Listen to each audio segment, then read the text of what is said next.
passion. Cold like 0 degrees. I'm out the cage, gotta let out the beast. Revolutionary, gotta let out the streets. Locked in a cage, I'ma let out the sheets. We came for one man, forget my peace. We take the west side, take on the east. I'ma put him in the cage, never let out the. I hear him chat to the noise, move too quick, can't stop for the talking. I hear him chat with the boys, not so tough, but man's keep walking, yeah. Just too sharp with the prize, right guys, better tell me I'm awesome, yeah. Hot like fire on the pan, if you wanna touch me, please use caution. Stop that, stop that, stop that. Billy, what are you doing in your phone? You have ADD. What are you doing in your phone? Right now? Specifically, I'm trying to schedule some God Bless Football interviews. You while were going to start the show, on. though. You were going to start our show. Oh, today. You forgot to start our show today. I'm not certain that's how we left it, but I understand what you're saying, Dan. No, I think we discussed how we were going to start. I thought you were going to introduce, as you always do, where you start out the show. You say, Wednesday, October 30th, 2024, 9:01 a.m. Good morning. It's Dan Le Batard. We're here. 81 degrees out. Yeah, and then we get going, as is per custom. And then Greg's here, and he has his process. I'm a little worried about Greg because I see his latest book that came out yesterday back in my day, but I don't see Pride of a Lion, which I wonder if that's discontinued or we've forgotten about. But, Greg, that's not what we're talking about. The Yankees. The Yanks. Dan, I'm very conflicted on this team. I do not want to see the Yankees succeed, but I also do not want to see the World Series end. And this might be viewed as a controversial take, but there was a play yesterday with Mookie Betts going out into the crowd, and then a fan straight up just tried to rip his glove open and steal the ball out, which he did. 2 fans, Billy. Yeah. Well, I mean, there's one primary suspect there, right? Here's the thing. I know that a lot of people are not happy with, what went on there with the fans. Now, counterpoint, I feel like Mookie Betts was trespassing. Like, he went out into the crowd, right? Yep. Like, had that fan gone onto the field, he would have been arrested or thrown out of the game at the very least, right? Mookie goes into the crowd, and the fan did what the fan should do. Like, the fan, I would say, rallied the Yankees here. Yes. Yankees were looking like dead on arrival. This World Series was done. The Dodgers are just going to come in and celebrate a World Series championship on their home turf. And the Yankees fan said, no, not on my watch. I'm going to keep this series alive. And I feel like that fan should be commended. I am totally with you. Both fans, it was premeditated. They said if a ball came their way, they were going to do this to Mookie Betts. They did it. And to me, it was a signal to the Yankee players, hey, we're out here willing to do whatever we have to do to win this game. You guys need to follow suit. And look what happened after that play. They motivated the Yankees. I mean, they should be a part of the parade when the Yankees win this World Series. I'm serious. Opposite Jeffrey Meyer, or whatever his name was. Yep. Those 2 fans are the biggest losers in sports. Whoa. What? And every People Yankee are asking for their autographs. Every Yankee fan in America and beyond should be looking at them going, no, you can't do it. That was egregious. That was felonious what they did. Somewhere Steve Bartman is going, what I did was like a little misdemeanor. What these guys did was a felony, and it was the guy grabbing the ball. Felony. The guy, a baseball Trespassing. felony, a fan A felony. baseball felony. Okay. It was a fan felony. Right. One guy grabs his arm, the other guy literally opens his glove and grabs the ball. That was an embarrassment. Those 2 guys should be banned from ever attending an MLB game again. What? Nationwide. I'd give him a ring. If Yes. the Yankees win, I'd give him a ring. I'd let him throw out the first pitch tonight. Wow, Yeah. I like that. While being banned. You know what? I give him a microphone and I say, you know what? Sing a couple of Fat Joe songs for us. I just want to know if the guy in the gray, the fan further deeper in the ballpark, does he know how baseball works? This ball is clearly caught already by Mookie Betts. And this guy in slow motion, it's hilarious to watch. As if, how does he does he think if he pops that ball out that it's not a catch anymore? What was the end game for this fan? And the beautiful thing, the justice in all this is that he didn't get the ball. Was that the ball popped out and went back on the field. Had he gotten the ball, I wish it would have exploded in his hand. Not to injure him, but just to scare him. That's right. An exploding baseball. What would not come to out? hurt him, Right. but just to scare him. What comes out of the ball when it explodes? Like confetti, or is it like confetti. actual? Yeah, so it's not like a joke ball. So this ball's not actually made with thread. Right, It's a exactly. joke ball that Yeah, goes into the right, stands, exactly. just in case this So happened. it's just to startle the fan. Yes. No harm, actually. You're not just lest anyone think that your take is aggressive to Right. hurt someone. You're Never. saying, I'm a pacifist. Okay, you're saying the baseball should explode to just surprise and startle him Yeah. with confetti in his Right, face. make a big bang sound, but not actually injure. I love the fans making the case to the umpire. Like, what do you mean we did something wrong? Look, Yeah. this is the line. That's the best part. 'Cause it's like when you play pickup and you're like, the hand's part of the ball. That's not a foul. Are you kidding me? Trying to explain the rules to somebody else? Yeah, but to Billy's point, okay, Mookie went into their territory. Exactly the fans right. had jump out on the field. Mookie went into the stands. I'd I press mean, charges. And Mookie's not even upset. He's fine with it. Just Greg, before we move too far past this, should every ball be equipped with like confetti just in case this situation happens, or Yeah. like you should know when it's going to happen and then you kind of put the joke ball in there? I think all baseballs should be made to all of a sudden transition very quickly into exploding balls. Right. Okay, the minute that ball was in the glove and the guy tried to extract it somewhere in a studio, a MLB studio somewhere, you push a button and the ball transforms into an exploding ball, and all of a sudden the joke is on that Yankee fan. Greg, Okay. I love your idea. I love your idea. But the technology might be ahead of its time. Yeah, I agree. Here's an easier one. Have little electrodes inside the ball so you could shock the person if that happens. Okay. You know, zzz, Yeah. Now you're hurting them, though. He was trying to avoid that. just a light Just a shock. buzz, Just just a on a buzz. buzz. So they zzz, like that. Yeah. Not- Right. Like No. a pen. You know when you get a pen? zzz, oh, I approve of that. I tried Do you? Yeah. initially to train my dog that way, and I felt guilty, even though they said that it's just a noise. They said the lowest electrical shock is just a noise. I don't know where you guys are doing this in terms of degrees, but you have to scare the fan enough to make it funny for everybody, but Right. not hurt the fan. And I don't think you could find the electrical dosage that does that perfectly. How about a snake? A snake in a can. Good idea. Now I we're mean, talking. Yeah, that's a good Everyone idea. loves to watch the person who is being scared by the snake in a can. I Let's mean, hear 'em out. you love Yeah. it. I mean, if you're a spectator, Every 10th ball has a real snake, though. So now you know. now, you know crossed, what? now you've crossed the line. Well, not a Now it's venomous one. now Not a it's venomous ridiculous. one. Hear 'em out, Dan. Yeah, not a venomous one. Just one in case. Some people are afraid of snakes, Dan. Are I, you? I will tell you, I am not afraid of snakes. I am. Wow. I'm not too proud to say Okay. it. I don't like snakes. I don't fear them. I don't like them. Okay, I'd like to stay on point for just a second. I know you guys want to wander into the wilderness here, and just I don't. There's snakes Okay, there. please I brought stop. up snakes, Just please I mean, stop for in a just a can. second, Billy. All right, because now that we've snakes. gotten your attention, I'm grateful for it. Even though I Yeah. didn't have it when I wanted it, I'm grateful that I have it now. Thank you for providing it amid your ADD and God bless football duties. During this segment, I just want to recap totally. During this segment, Greg Cody has accused those fans of a felony, and Billy, on the total other side, has said that Mookie Betts should press charges. No, they should press charges against Mookie. I'm sorry. Not a felony, Forgive me. misdemeanor. Forgive me. And My a bad. fan felony. That's a fine. Moving Look, violation, if anything. Look, it's moving very fast, so I'm having trouble keeping up. You're right. Billy on the other side has said those fans should press charges against Mookie Betts. Greg Cody says on the other side that they should be banned for life and, not hurt, but like shocked and punished in a way that makes him truly indignant. I said they should throw out the first pitch tonight. Okay, you did say that, but this is the part that got buried somehow in the first 8 minutes of insanity on this show, which is Stugotz just said matter-of-factly that the Yankees are coming back. Oh, yeah. They are winning this World Series. They absolutely are. I know no team has ever done it in the history of baseball, No, except for the Red Sox yes. and the ALCS, and we have a movie out right now, Meadowlark Media. It's on Netflix, and everyone tells me it's great. It's It'd a be banger. great if we have that movie out and the Yankees do it in the World Series. I mean, Be great. And then you have your next movie 20 years from now when the Yankees did it. And then we're tracking down this guy to interview him.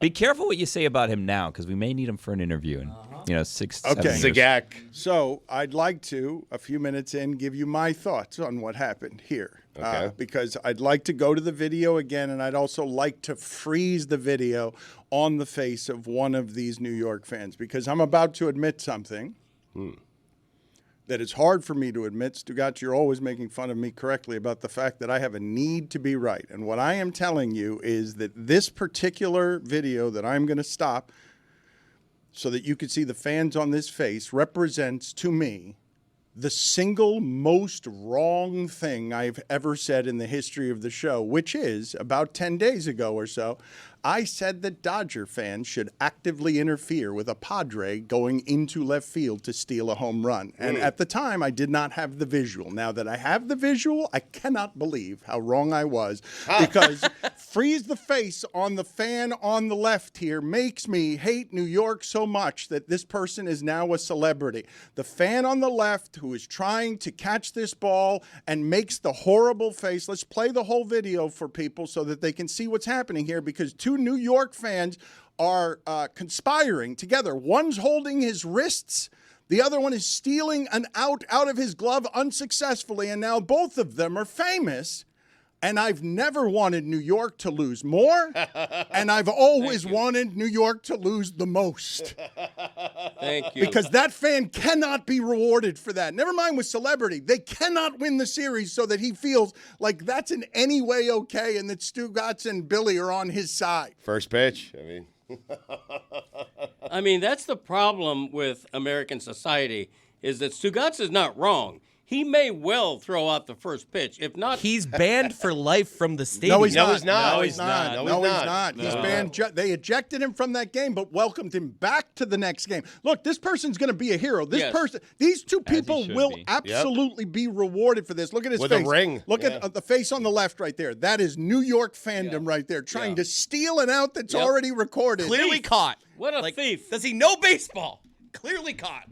That is the worst stereotype of New York baseball fans right there. That is the worst stereotype for all time. The Yankees, everybody loves an underdog, right? So they're down 3-0 to the Lads. Everybody, all of a sudden, uncharacteristically, America is rooting for the Yankees. Not anymore. The Lads? Not after, Love LA it. Dodgers. The LA Dodgers. Duh. Lads, yeah. Lads, Yeah, duh. that's, I Come call on, them. catch up, I Chris. call them the Lads. Yep. But nobody outside of the Bronx and Stugotz is rooting for the Yankees anymore after that embarrassing display of fandom. Awful. I think my favorite guy is Pinstripe Guy because he's pinning Mookie Betts' wrist like you can't move. You're not getting away. Buddy, we're going to get this out of your hand one way or another. Even if we got to detach the hand. That's my favorite guy. I'll say this, and I know Mike Schur is really going to hate this, but the guy there, the fan that you said you didn't like his face that's in the road grays, earned his pinstripes. I think you come to the next He's game. not wearing. He's not. He earned his pinstripes. He earned Next them. game, he comes in the home white pinstripes. He earned them last night. All right, Yep. let's examine this for a second. The sideways baseball cap, the joy of finally prying it out too late. Because I do need to say, this isn't Bartman. This is still and forever and out. I mean, Bartman was cub on cub crime. I mean, it's a Yes, totally different story. Yes, I mean, it is different. But my point is, this didn't actually change the game in any way. It's just two people were. Oh, it changed. Did you see what happened everything, after? Dan. I mean, It changed the mugging. trajectory of the series. ask Volpe if it changed the game. Okay, He's just but- like, no, you didn't catch it. Look, No. it was still an out, and it affected not at all anything that came after that. I like the visual of Mookie. We don't see it here, but he's actually being held up over the stands and his feet are dangling like, oh, let me go. Well, that's the thing. As long as your 2 feet aren't down, it's not a catch. We learned that on Monday. 1 foot down twice, not a catch. So if you keep him up airborne and his feet don't touch, ball's still in play. Live ball. I have not enjoyed Tim Robinson's Detroiters as much as I wanted to because of how much I like this guy as a character. This is a scene from Tim Robinson 20 years from now after he's gained some weight. This is what a New York sports fan would do to be funny and represent New York in the worst possible way while being celebrated as a hero by New York because he's doing it in the worst possible way. Because these people will be heroes in New York, Stugotz, for the They are. for the next 24 hours. Well, no, wait. You got to win the series. Like they are for the moment. They'll have 24 hours of fame. Right. But you come back to win the series from here, even though all you've done is commit a crime against Mookie Betts that involved two people physically manhandling him, like prying his hands apart to take away an out, again, that had already been recorded as an out and is forever an out. Regardless of what you do. It's never changing as an out. In fact, the only other out there was is you leaving the ballpark because they ejected you automatically for that behavior. I think if I'm Aaron Boone there, I challenge that play just to double down. I'm like, Mookie didn't come down with that ball. Are we sure that was a catch? Right. Just to really escalate the situation. Keep the fans here. Exactly right. That's one of those things where you like when a coach gets a technical foul on purpose to get the crowd riled up. Do the same things. Make a statement. We're going to review it. We know we're going to lose the challenge, but it's worth it. Yeah. I'm looking here at them getting ejected. Are they getting high? Yep, some high fives. Yep, Of right course away. they are. Yes, of course pat they on the are. chest. Why They're wouldn't being they? carried out by the fans. Duh. Let's go Yankees! Let's go Yankees. The fact that they are heroes because the highlight of the Yankee season in the World Series is we've averted a sweep. we have somehow gotten to Aaron Judge is going to fail in one of the next few games so that we can yell all off season. But for right now, we get another game. So Pinstripes is wearing a Mariano Rivera jersey, I believe. Yes. Tim Robinson, meanwhile, is wearing an Aaron Judge jersey. Has he done more for the Yankees than Aaron Judge has during the World Series? I think Your calls. I think he had a ribby yesterday. The team was lifeless before this play. This was that spark. You just need someone to light the fire, and these guys did that. Spark? Yeah. Yeah. Oh, my God. I think honestly here, because I'm alone. I'm the only one who thinks that these guys are I'm down the middle with it. I bet you are. What? Are blank holes? What is the human nature that makes heroes of those guys? I'm asking that question legitimately because obviously what they did was the worst breach of sportsmanship. Why are they heroes? Not just in Yankee Stadium, but to people here who support them. I don't understand it.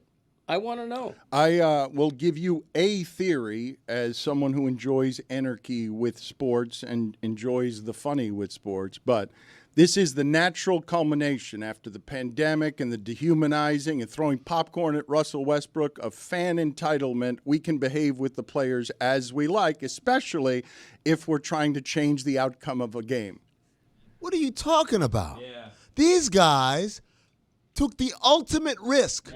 Permanent banning from any baseball game anywhere in order to save the Yankees season. That's why they're heroes. They gave it up all on the line for you, New York. That's why they're heroes. We is bigger than me. The guy on the left thought he was helping. He thought it was not going to be an out if he pried the glove. Like, come on, the guy. See, I don't agree. They did help. He didn't think he was helping. He thought he was getting a souvenir. Nah. No, they were trying to help. They were trying to help, Greg. They were trying to help. Who cares about that ball? If They you were saw- trying to help themselves. trying to ball help their flew out on the team. field. They didn't even reach for it or ask the ball boy or anything. They knew what had to be done, and they did it. That's the biggest mystery in sports to me. Is they wanted the ball. be. It's an $8 baseball. Right. Why are fans going after these balls? Now I can see if it's Ohtani's 65th home run ball or something. That's a special ball, obviously. 50th. But this ball, it's just a regular fly out. That's why we're saying they weren't going after the ball. They were trying to motivate their team. They were letting the team know it's another Freeman home run. We're about to get swept. Hey, guys, drastic times call for drastic measures. Okay. Let's start playing harder. Yeah. Let's start playing better.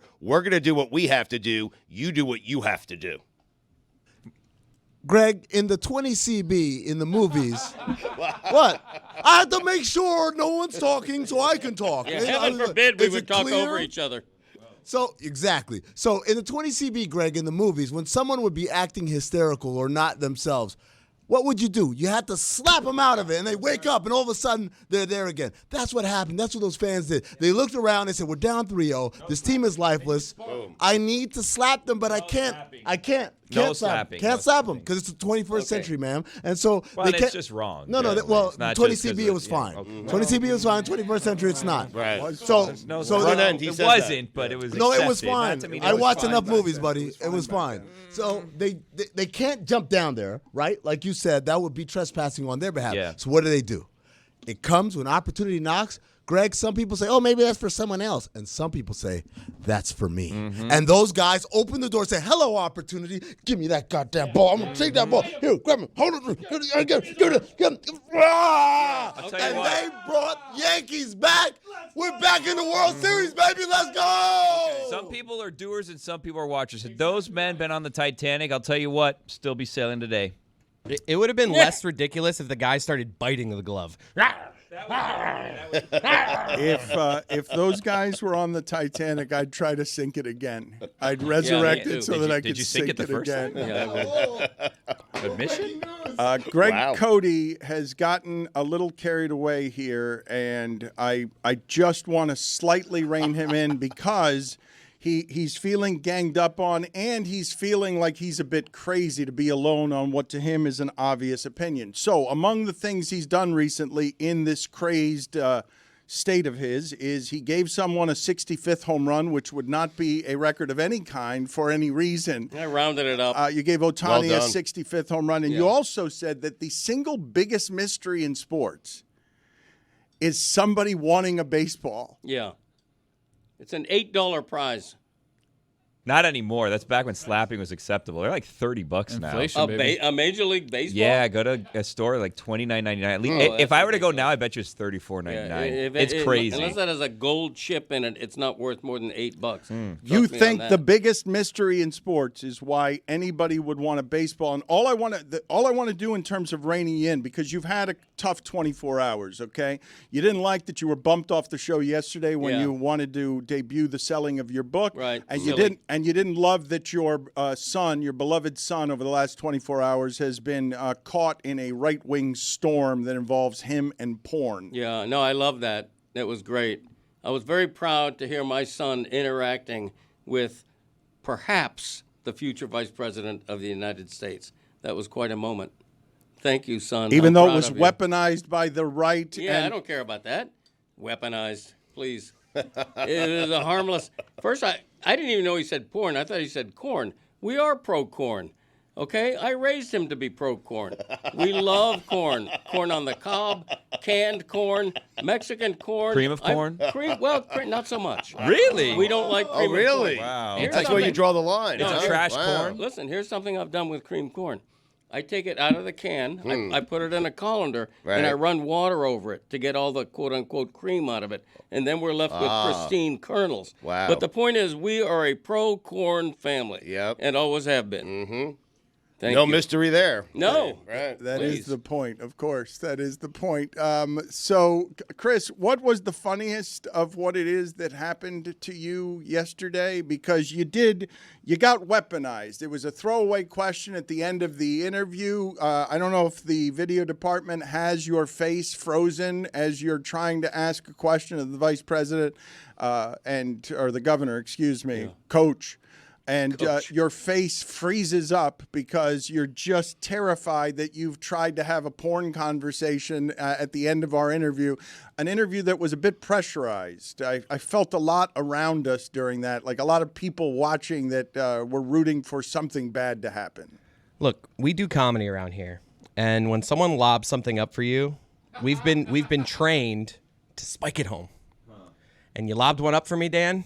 And I had a moment of, do I do it? I was like, double Dutch jump rope. I was just like, do I do this? Do I do this? And I did it. And that look on my face is me looking at Dan because I was just unsure of whether I did something right or not. And I've gone back and forth all night. It's been a roller coaster. I've gone like to completely regretting it. Oh my God, am I actually going to affect the election? To this is the. You're not. I mean, No, I don't think so. no, obviously me, but that clip went viral. It and won't. Okay, good. Swaying voters, Chris. You have that video You're of swaying fine. voters. So I'm like, you know easy, what? yeah. I was gonna vote for him, but I'm talking about what the right did with it, guys. Like I know You're gonna I'm not. look silly, but you're not changing the results of the election. Yeah, I mean, I'm not saying that I'm affecting the election. Chris- I went back and wondering. forth. I was Right. proud of it. You know, Zion, no bad pub. Like my mentions were ugly. I've rarely in my life had to be like, I'm just gonna stop looking at Twitter. Chris, So I had to do that. you realize what you are. What am I? You're Tony Hinchcliffe on the other side. They've got Tony Hinchcliffe. We've got Chris Cody. That's what Kamala's saying today. I mean, one of the things I'd like to go over a number of different things over here. I have some regrets from yesterday as well, but I am truly stunned as the world moves a little too fast for me in terms of how divided we are and how scary a week from now can possibly be. I'm a bit stunned, still somehow naive, that the thing that would come out of MSG would be, a Puerto Rican joke. Is with all of the things that have happened over the last 4 years for Bad Bunny and Puerto Rican celebrity to be like, nah, you went after us now, and that's not good enough, and that's somehow resonating more than all the other shit that's been done to black people and women, that would be the thing, a comedian making a joke that would make even Jon Stewart and Keith Olbermann to argue with each other because Jon Stewart's defending comedy. Like, just be funny. And Keith Olbermann's like, man, the apocalypse is coming in a week. Like, I know we want to laugh, but something crazy is coming in 8 days. How'd you find Keith Olbermann? Yeah, I mean, like... KO. A World Series baseball, by the way, with the baseball emblem and it's saying 2024 World Series, $39.99. Sold out at Dodger Stadium, Game 1. Dan, I tried to get one. Yeah. They didn't have them. Nice. The greatest mystery in sports, according to Greg Cody, is that. I've seen it so many times. You watch a ball go into the outfield, right, and there's a grown man leaping across bleacher seats and rows to steal the ball from a little 6-year-old child who's about to grab it with his tiny paw.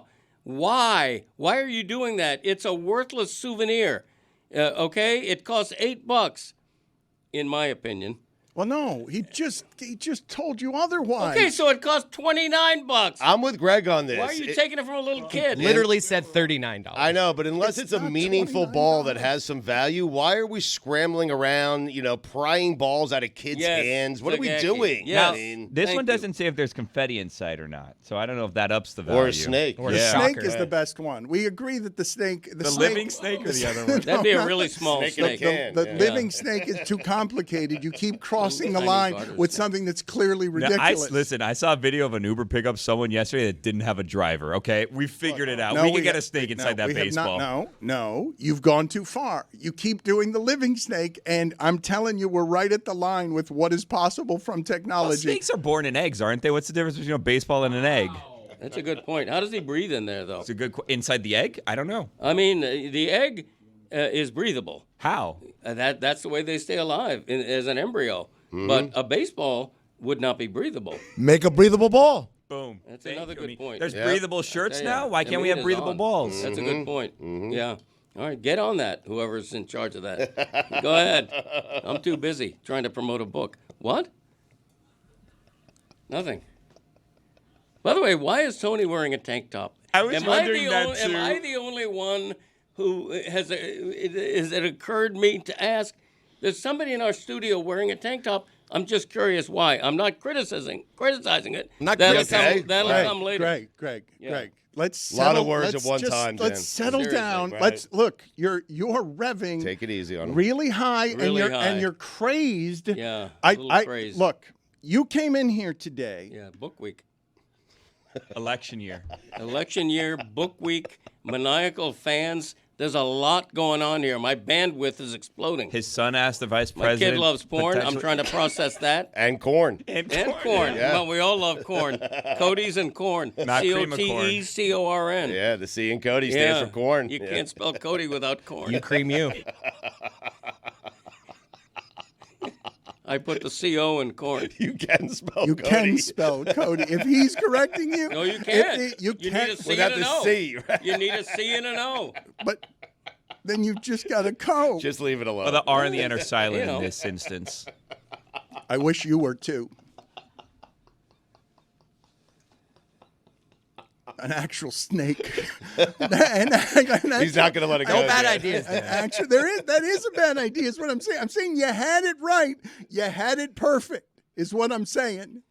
When you just made it a ball, cracks open and a rubber snake goes out. Right. You make it an actual anaconda. Now you've gone too far. There has to be a spring in there, right? Like, is that right, Billy? Not if it's real. Oh, Greg. Yeah.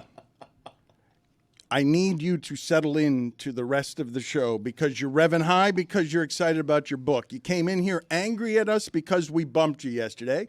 You're heightened because your son has been weaponized by the right wing. We will get to why Tony's wearing that shirt in a moment. Mm-hmm.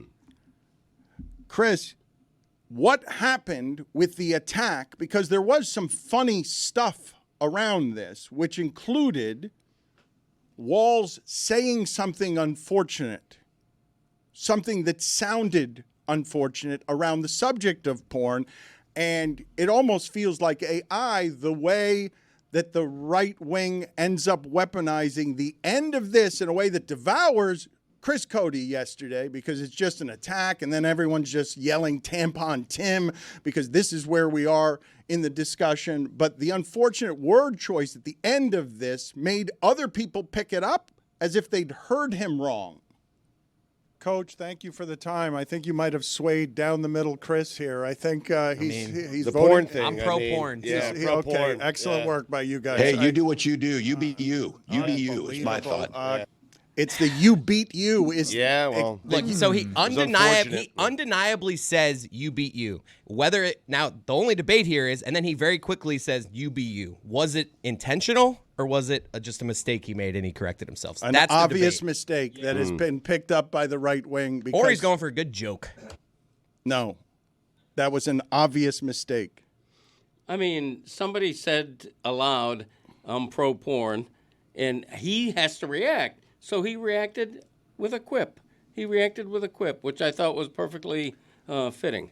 Okay, but you were outraged by the behavior of fans here, and now the religious right wing is saying that you beat you is not very vice presidential to say when you're celebrating porn, which generally speaking, while most people listening to this might be pro-porn, I do believe that a great many indignant people out there wouldn't like their candidates to be morally pro-porn. And we gather from him making that quip that means he's morally pro-porn. Seriously. What I took from it is you do what you want, man. Like people do. You do what beat they you. want. Yeah.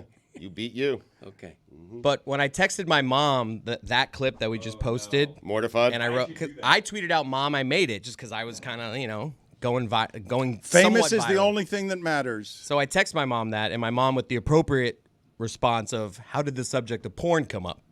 And I just wrote Dan. Wow. Attaboy. So you do it. I hadn't heard the backlash that you guys are talking about. Maybe my bubbles are just different from your bubbles. So I just Googled it right now. I found a website called The Midwesterner. Wow, good publication. And I'm sure they liked it. the headline is Slip. Tim Walz tells pro-porn podcaster, you beat you. So, pro-porn.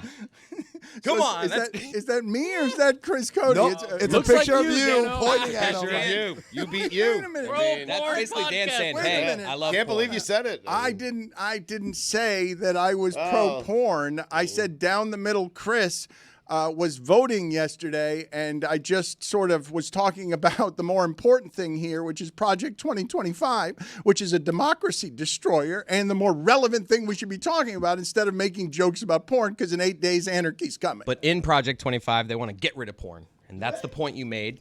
And then Walz was like, well, we're against that. And then Dan's like, you swayed Chris. And I'm like, well, I am pro-porn. Like, you tossed it up for me, Dan. Right. I'm like, Yeah. it was a bump. And then the Walz bumped Spike. it. Yeah. You said it. And I came in and, Right.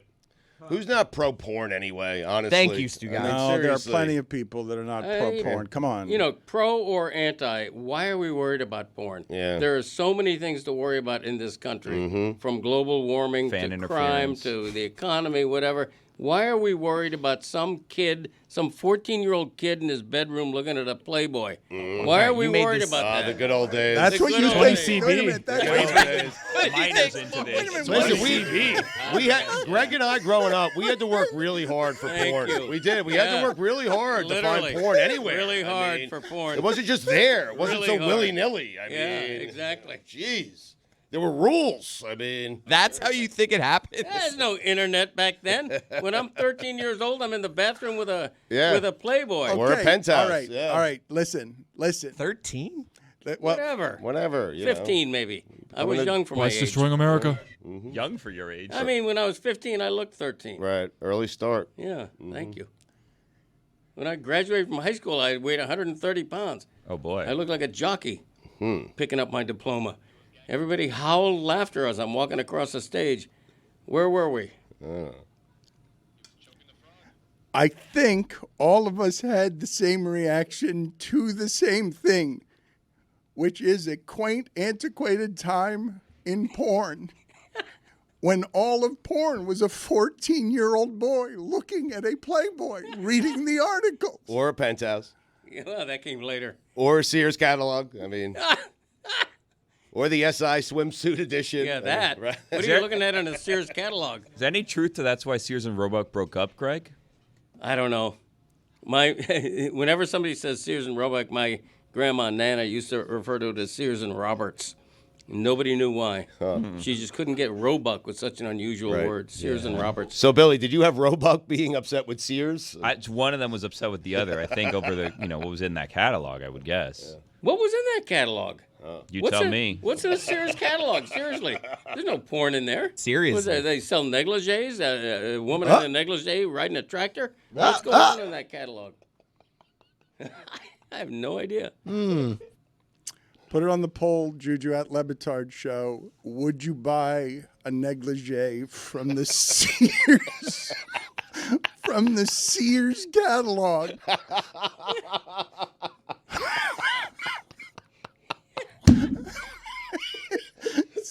Is negligee still a thing? I feel like it's gone, right? What is it? Lingerie. Is it came lingerie? in and no, pushed negligee out.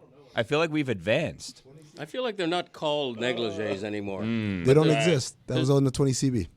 There's probably still the piece of clothing, but it's probably has a new word. What would it be called? The new word? I have no idea. You'll find it. Sears and Roberts. Yeah. She misspoke a lot. She was like a Yogi Berra. Nana? One of the things she said was Sears and Roberts. I have no idea why. Oh, that's the Sears catalog. Va va va voom. Wow. I don't know that in the history of this show we have ever had a better close to a segment than Greg Cody leering at a Sears catalog that had appeared on his television and hitting the ladies that he was ogling with va va va voom. As him like reaching a space in erotica in his soul that I could have gone without ever seeing again. It's a line by Jackie Gleason, I believe, in The Honeymooners. Yeah. Is it when you're more intense than baby? Because usually in those settings you would say baby. Is va va voom I didn't know that there was a higher state than baby. It's the first I'm learning of it. Seeing your father uncover his 14-year-old child looking at a Sears catalog, he went to an escalated place of arousal that makes me uncomfortable, and absolutely va va va voom is higher than baby. Well, I was matching what I said with the decor of the models wearing those swimsuits because I feel like that was a picture of women in swimsuits from the 1950s. Okay, so I tried to pair it with a word from the 1950s, va va va voom. Okay. Well done. Thank you for Thank you doing for that. all of it. I love the punctuation right there. There's a ba ba ba boom. Yes, it's all very. It's a disturbing side of him. I was hoping not to see post 70 years old. Baby! Yeah, and you know it. David Samson is with us now. Nothing Personal is his podcast. You can check out his show daily on YouTube at 8 a.m. Eastern. Welcome, David. I have some regrets about yesterday, but everyone around here is celebrating that Chris Cody is pro-porn, and he got aggregated, and the only thing that matters is getting attention, especially if it's Chris Cody in the center of porn. I think you wasted quite an opportunity to have to sit with the potential vice president. The election was a week from your interview, and you did not get to any questions. I guess you were interested in what his football acumen was. Maybe you were under a set of rules and guidelines of what you could do. but you're a journalist and you have a show. Yes, you're jocular and it's funny, and people can say, don't mix politics and sports. Well, guess what? We had an election in 7 days, and you just sat there and you allowed it to turn into a circus. I thought that it was a very poor performance, Dan, if I can say that to you. Look at Chris Cody, hurt by that. Doesn't like that at all. We did get to some, like, he was talking about Project 25. Like with that, and Joe Mauer. I mean, we did get to some well, stuff. but no, this is one of the things that I think is fair criticism, and he is not alone in this. Is that I probably should have gone about 15% more serious and 15% less sports. He used us as his agenda to appear incredibly likable, at least because 10 minutes of the questions were silliness. But in my meager defense, David, what I would say to you is I'm straddling a very difficult line between a sports audience that does not want me to do any politics at all and trying to keep them entertained with range on content instead of just screaming about Trump all the time, which I do plenty of, and plenty of people hate me because I'm putting it in a sports show to begin with. I don't think that it's about screaming rage at Trump or screaming love at Harris. I think it's about practical things that you could get not through sources you were right there able to get from a candidate in this election. Hey, I've been scared about next Tuesday. You talk about it all the time on the show. It's the apocalypse. Are you even going to come into work? Well, tell me, what is the plan Tuesday? What are you going to be doing Tuesday night or Wednesday or waiting for the election results? What is your party telling you is the agenda, is the plan? You could have gone that direction. You could have asked him what was going on, because there's a lot of people who'd like to know for one-issue voters. Some people, the issue is taxes. Your audience may love sports, but you know what they love more than sports is money. So tell me, is it true that my audience is going to see $4,000 more in spending? Or is it true that all of the one-issue Israel voters that you know are going Trump because you are not hard enough on what's going on in Gaza? There were 20 different ways you could have gone while allowing a Notre Dame question or a porn question if you wanted. Side note, National Geographic was always my jam because my mom let me read only that. But anyway, I do believe there were a lot of places you could have gone. I want to play off one thing that David said, which was legit. And I want to ask Dan directly because I'm curious. I suspect that when you have as a guest Tim Walz, or when you have as a guest Doug Emhoff on South Beach Sessions, I would think there are prerequisites to those interviews. There are not. They're not. Okay, so you're not told to avoid anything? Nothing. Okay. That's informative. I did not know that. What's informative about that? I would have assumed that there would have been guidelines presented to you. Fair assumption. Yeah. Is it a fair assumption? I think it is. I think with someone of that magnitude, it's a fair assumption. I also know you, and I know you wouldn't agree to it. So wait a minute. You guys think that power arrives and gets to set all the terms? Like, I know that's where we're headed with these billionaires owning the newspapers and stuff at the Washington Post and the LA Times. But no, you're not supposed to make that trade in exchange for access. It cheapens you, and it creates a bias that's like wrong, that feels that. I know there's a new journalism now that doesn't adhere to these standards, but no, you do not agree to that interview if there are terms and conditions on that interview. But I mean, in fairness, when Matt Barnes came on, he told us they did do that. So it's not unheard of, and there have been speculations that that's how some of these interviews have been granted. And supposedly Joe Rogan turned down an interview with Kamala Harris because her team presented certain things that he couldn't agree with. I'm just talking about degrees. I don't mean you agree to anything that makes you uncomfortable. I mean, perhaps the other side comes in and says, hey, if you could, just avoid going here. You know, Greg, you're asking a very fair question. I think we all know Dan well enough to know that others would do that. He would not. I think that's kind of what he's saying. Sure. I mean, Dan would never do that. Okay. It's also like for those who are not like particularly in industry, there are interviews where people come up and they say, we'd like to avoid XYZ situation. And then you as the interviewer, as the host of the show or whatever, have to make a decision. Is it worth having this person on or not, just to avoid XYZ situation because they don't deem it to be relevant or they're trying to move past it or whatever it may be? Dan, you're a journalist. Now, you are the conductor of a three-ring circus on a daily basis, and that is what is loved and beloved by your audience, and it's worked for 20 years. But you can certainly differentiate what yesterday was to what you normally do.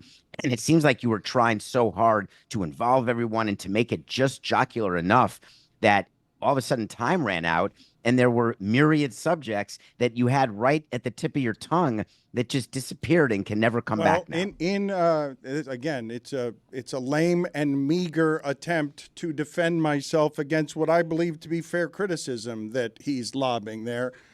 That interview was supposed to be 30 minutes long. It got cut short by 6 minutes. As an interview technique, you tend to put your harder stuff last because you're trying to open up a guest, which is part of what it is that we're doing by involving the group and talking sports. Get someone to relax a little bit so that they're not all politics buttoned up so you can get to the difficult question. This is excuse making, but there were questions left on the table that would have been harder than the ones that I asked, and that seems fair criticism to me. But Chris is happy because we got the dismount while saying goodbye awkwardly that he gets to be pro-porn publicly. I also think David is forgetting 4 to 5 policy questions that were in there. Like, we did get to policy stuff. David said there could have been more, that Dan had an opportunity. He's been talking about the election for quite some time now. It's a week away. He had the VP, the potential vice president. Another thing, though, that goes... Stop defending yourself, man. We did the show. I'm defending myself because David Samson... I don't care. I mean, when did he become our ombudsman? I mean, I don't care what David has to say. With all due respect to David, okay? We did the show that we've been doing for 20 years. There was some serious, there was some sports, there was some laughter. We have been around for 20 years. Not many radio shows could say it. David, when you reach your 20th anniversary, tell Dan how to do an interview. I know. And when I get, and that's fine, Stu, but when I'm getting calls at 4 a.m. and texts at 4 a.m. saying, hey, I didn't get to do this, or how did you think? Was this good? Was this not good? Because all Dan wants is to be told that everything's great all the time because he lives in the biggest echo chamber of all time. And I'm merely presenting to you the possibility that, wait a minute, there is a way to get better. An echo chamber.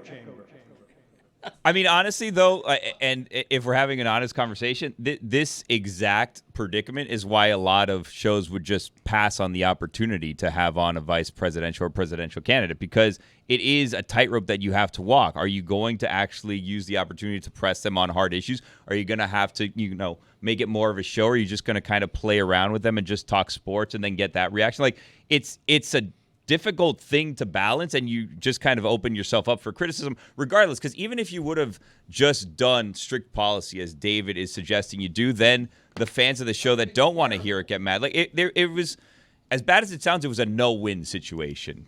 I disagree. I don't think it was a no-win situation. I think Walz ends up winning. Chris gets his pro-porn face out there. Attention is the only thing that matters. And you get your little viral moments, but you don't end up changing anything. And what were you going to change? You're still trying to defend this, and what were you going to change in 28 minutes with Tim Walz? I am... what were you going to change? Stu, are you kidding me? What? David. Stu, that is the whole point of discourse. David, he is didn't to ask maybe be in a world where intelligent opinion and conversation can actually change somebody to listen and have an opinion that's different than what they have because they learned something new. And so it's Dan's fault that no one's mind was changed yesterday? I mean, that's ridiculous. And how do you know no one's mind was changed? Opportunity, Stu. No, it was a lost opportunity to make. Let's not pretend our audience are a bunch of adults. Right. I'm tired of that. Okay. Well, who's saying that, by the way? And how do you know what's going to change somebody's mind? What topic is going to change somebody's mind? What question is going to change somebody's mind? Because I know exactly what the polls are saying on various different topics. And polls. Dan had an opportunity with all of you to go through some of them. David, and I'm glad that it got to porn. He asked about Hinchcliffe. He asked about Project 25. Like, he asked about other things, too. Like, you're acting like we didn't do any of that. No, I'm acting like you could have done more. I am appreciative of what you did. I'm jealous of the opportunity you had. Dan, I assume, canvassed all of his famous smart friends about what to talk about, who to ask. I don't know if anyone in this room, or certainly I was not a part of that. I was left out. Me too. Same. Left out. But I assume, Dan, if I know you well, that is what you do when you are preparing. Now, you want to interview other people in the sports world. Let's call on Stu and Samson and see what kind of moronic questions we can get. But hey, we got the vice president. I asked Brad Williams what I should ask. All right. Here's a thought. If you have Tim Walz on your podcast, okay, anybody who wants to know about Tim Walz as far as issues and policy can find out. You can listen to his speeches. You can read his policy statement. You can watch him on the circuit. If you have him, I want to find out something different about him, something that isn't politics. I found it interesting to hear him humanize himself by talking about college football, by talking about how he used to be a football coach, a high school football coach. He's a man of the people persona. He wants that, and that was appropriate, I thought, to the interview, was to give him a chance to talk about stuff that wasn't politics. I found it sort of refreshing. And that's exactly what he wanted out of you, is he wanted the ability to be jocular and to be looked at as a man of the people. And I thought that you owed it to your audience to deliver something deeper than what you did, though I do acknowledge that you did touch on some stuff, but it gets masked when you're sort of hiding it in the circus and in the joke. And again, you can accuse me of being Mr. No Fun here. Like, I'm the same guy who says that the Mookie Betts guy should never get into a ballpark again. Thank you. But at the same time, you have one opportunity to do that, Dan, and the opportunity's gone now. You're not going to get him again before next Tuesday. And once he's VP, I don't know if he wins. If they win, I don't know that they'll be lining up to get back to this demographic. Stugotz, these are the parts I think are fair criticism from David. Okay. Do better. Mm-hmm. Do better is fair when I'm watching what, admittedly, better entities like John Oliver and Jon Stewart are doing at the moment to meet the moment with the right combination of funny and serious that can actually change minds because it's well done. Because I've watched it over the last couple of days, and they're meeting a very difficult moment and a scary time for America. So do better is good advice. And one qualifier I would offer in my, again, meager defense, because it does feel like a meager defense, because I do believe this is fair criticism he's lobbing. Going into that interview, because he's got talking points, I know I might lose 20 minutes with him talking about abortion, even though it's a perfectly reasonable thing to ask him about, because he's got his talking points, and I'm not going to be able to actually get in and ask other questions on the really big stuff, on the stuff that everyone knows about and can get wherever it is that is elsewhere. But he ends up serving his needs by coming on and doing exactly what Samson said. His only job was to be likable, and he was that. And we helped him do it. And I can understand from there why Greg Cody arrives at, oh, did Dan agree to how the questions was done? Because then you're making me a propaganda agent for the Democratic Party. Like, that's where I get compromised, and why some of this stuff is difficult to have range on, because I'm a little bit out of my depth with some of what's happening, because we are a sports show first. And I never imagined a scenario where I'd be interviewing somebody like this at a time when likable's going to win, when I'm watching what's happening in MSG. Like, we're calling the other party weird, and it's just fascists back and forth yelling at each other. And we're 10 days away from, like, if Trump loses, he's not going to actually concede the election. I didn't ask Walz about that. Like, what's next Thursday going to look like in America? I didn't even get to the question. I'm just curious, David, what are some examples of questions you would have asked had you been in control of the interview? Well, I started with the one that Dan just said, is what's going to be happening a week from today, Tuesday, and tomorrow and Thursday. And the other question I would have wanted to ask him is also what I asked him. I mean, I don't know if you were on your phone, because people in that seat tend to be on their phone during the show, but I was talking about what was going to happen with any of the policy issues and what is happening with the one issue voters. How are you dealing with that as a party and as a ticket? And the other thing I would want to ask him is, when he is the vice president, and this was my sort of half jocular in the way that you can be you and your show, you're going to move into, if you win, to Kamala Harris's house. Is there something that you think she will take with her to the White House that you would rather she had left? So you can talk about, we could learn. I bet the audience doesn't really know about what are the logistics of, like, she's moving from the VP house to the White House. He's moving in. Who's moving with him? Is he going to start a football league? Is there going to be maybe a 10-yard first down stuff in the White House backyard and the lawn? There's a way to do jocular, but there's also a way to make sure that we're getting educated so people can make decisions not based on the yelling and screaming of the two sides and the myriad political commercials we see on TV that everybody is seeing because so much money is being spent that's not changing anybody's mind. And Dan is a journalist and smart enough to help people learn so they can make a decision based on actual. That would have been a good question. Why does your party have 9 times as much dark money as the Republican Party? That would have been an excellent question to ask it. I was going to say that the jocular question that came up was terrible, but on the bright side, at least it was unique because those other questions you mentioned are the same questions he gets asked every single interview, and he's got talking points, and he's just going to go into autopilot, blah, blah, blah, blah. I'm with you, Stugotz. We do something here that's a little different, and our thing is about getting questions and getting answers that are different from what they get on every other show. It makes – I get it. It's nice to say I asked a mature, grown-up question, but when it's the same question he's been trained to answer over and over again, I don't think you're getting anything of note or anything interesting or anything that will add to the conversation. You're just getting QB talk. And so you got porn. Way to go. Oh, well. Look, nobody else got that. Yep. Thoughts on the porn question? I laughed. There you go. You're welcome. Victory. We're back. You're welcome, David. It took us 24 minutes to get there. But We got him, Dano. He laughed, baby. Yes. Good work by us. We did important work, America. We changed things. We gave you the medicine of laughter right before anarchy and the apocalypse. Speaking of which, David, ban those Yankee fans forever from baseball? Crazy. Yes. Yeah, you did some misinformation on your show. The Yankees and MLB have not yet commented whether they will be allowed access to the game.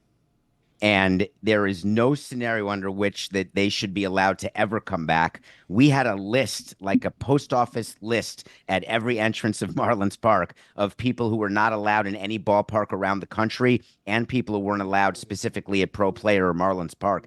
And now we are way past that because it's facial recognition technology, thanks to Jimmy Dolan. What they did is a lifetime ban. Hard stop, not even a question. How many people did you ban from Marlins Park while you were team president? And what, I guess, were the offenses? Like, what would deem lifetime banishment from Marlins Park? On the field, if you go on the field during a game, you're done. We had one person who mistreated another fan and a security worker, and they were banned, and we made it a permanent ban. But it was only, I'd say, a handful of people over my 18 years. Many people banned for a game, kicked out for, drunkenness and the usual stuff, for swearing.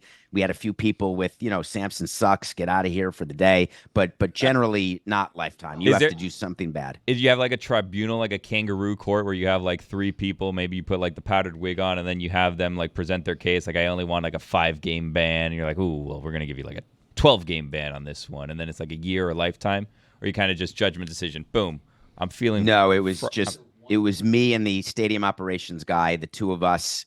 We would need a unanimous vote of 2-0, and that's it. And if it were 1-1, but I was the one, I win. David, this was a missed opportunity by you. You had the chance to say we had to ban almost 16,000 fans to excuse terrible attendance.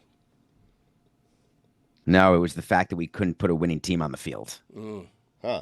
But, David, what goes into this decision? Like, what did the Yankees do last night? Because they don't want to ban their fans. They don't. That's not what they want to do, but they might have to in this situation. Yeah, you really do have to. This is inexcusable. You're showing the video, and what Tony said is so on point. His feet were dangling.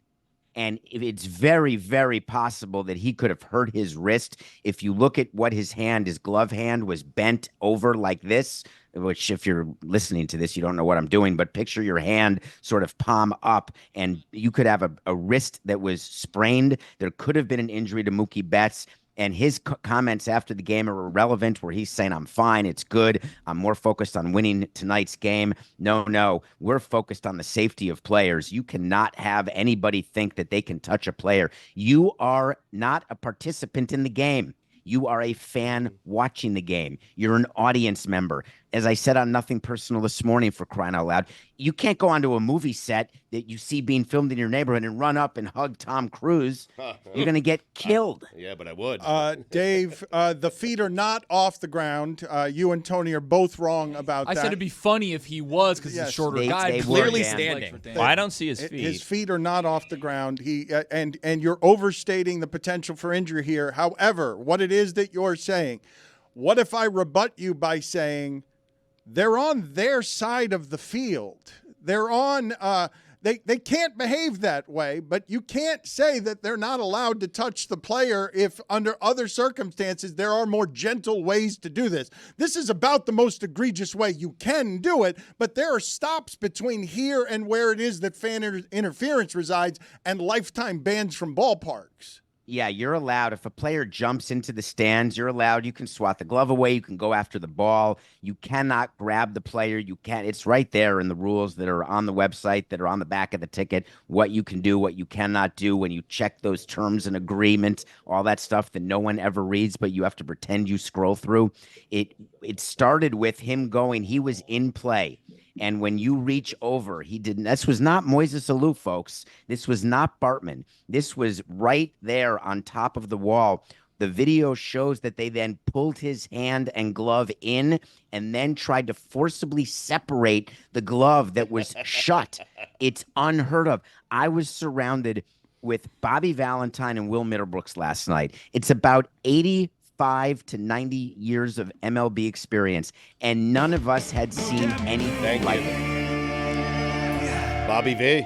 He has never seen anything like it, and he is in agreement with Greg Cody. There they are together, the Old Man Peanut Gallery, complaining about customers bothering the players. David is 100% right with the perspective of someone who's been deep inside baseball. He has a valuable opinion on this. I think he's 100% right. I've never seen anything like that, as egregious as reaching into a glove and forcibly pulling out a ball while another fan holds your arm. Pinstripes is Terrible. a good friend. Awful. I've learned, as I watch this like 1,000 times. That's his boy. The guy in the gray, clearly wrong by trying to open the glove. And this friend is like, yo, we've been boys a long time. Mookie, get your wrist out of here. What's your wrist doing here? We ride together, we die together. It's moving. More egregious, a fan ripping a ball out of a glove or a guy showing up to the ballpark after he was suspended in a disguise. Oh, wow. Bobby Valentine. Yeah. Yes. Oh, is that who that was? Oh, I'm sorry. I What was a just saying in great general. Point. Yes. A good Yep. pull by you. Samson, though, the part about this that I imagine has to bother you and Cody the most. You tell me if I'm wrong about this.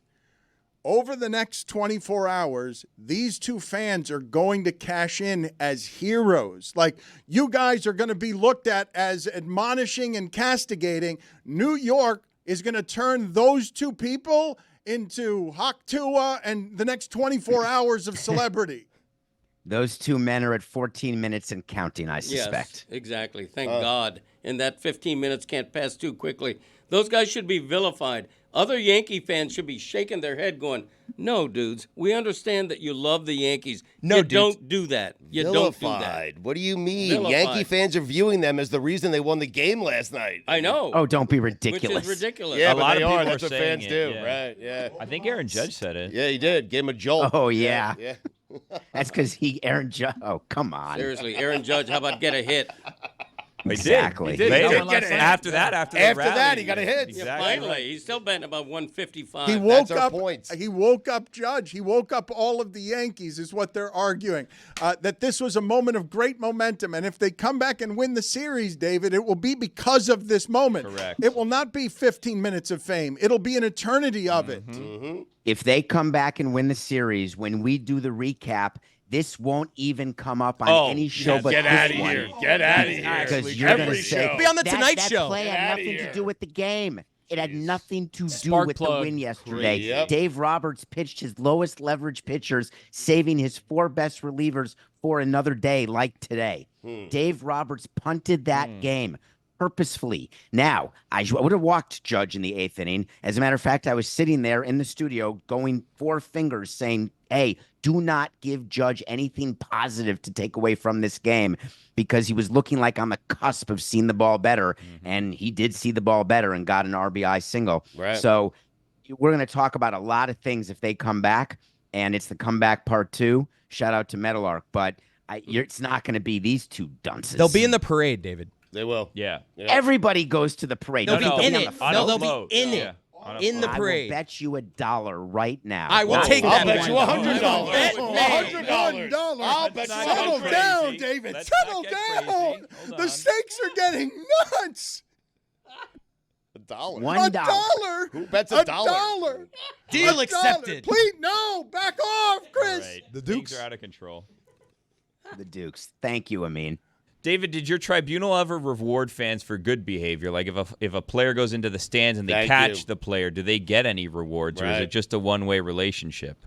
We used to give a signed document to people who caught foul balls. It Come would be signed saying you caught an actual foul ball at a game. Marlins man wanted to get certain accommodations. We loved him, but did not necessarily give him what he wanted.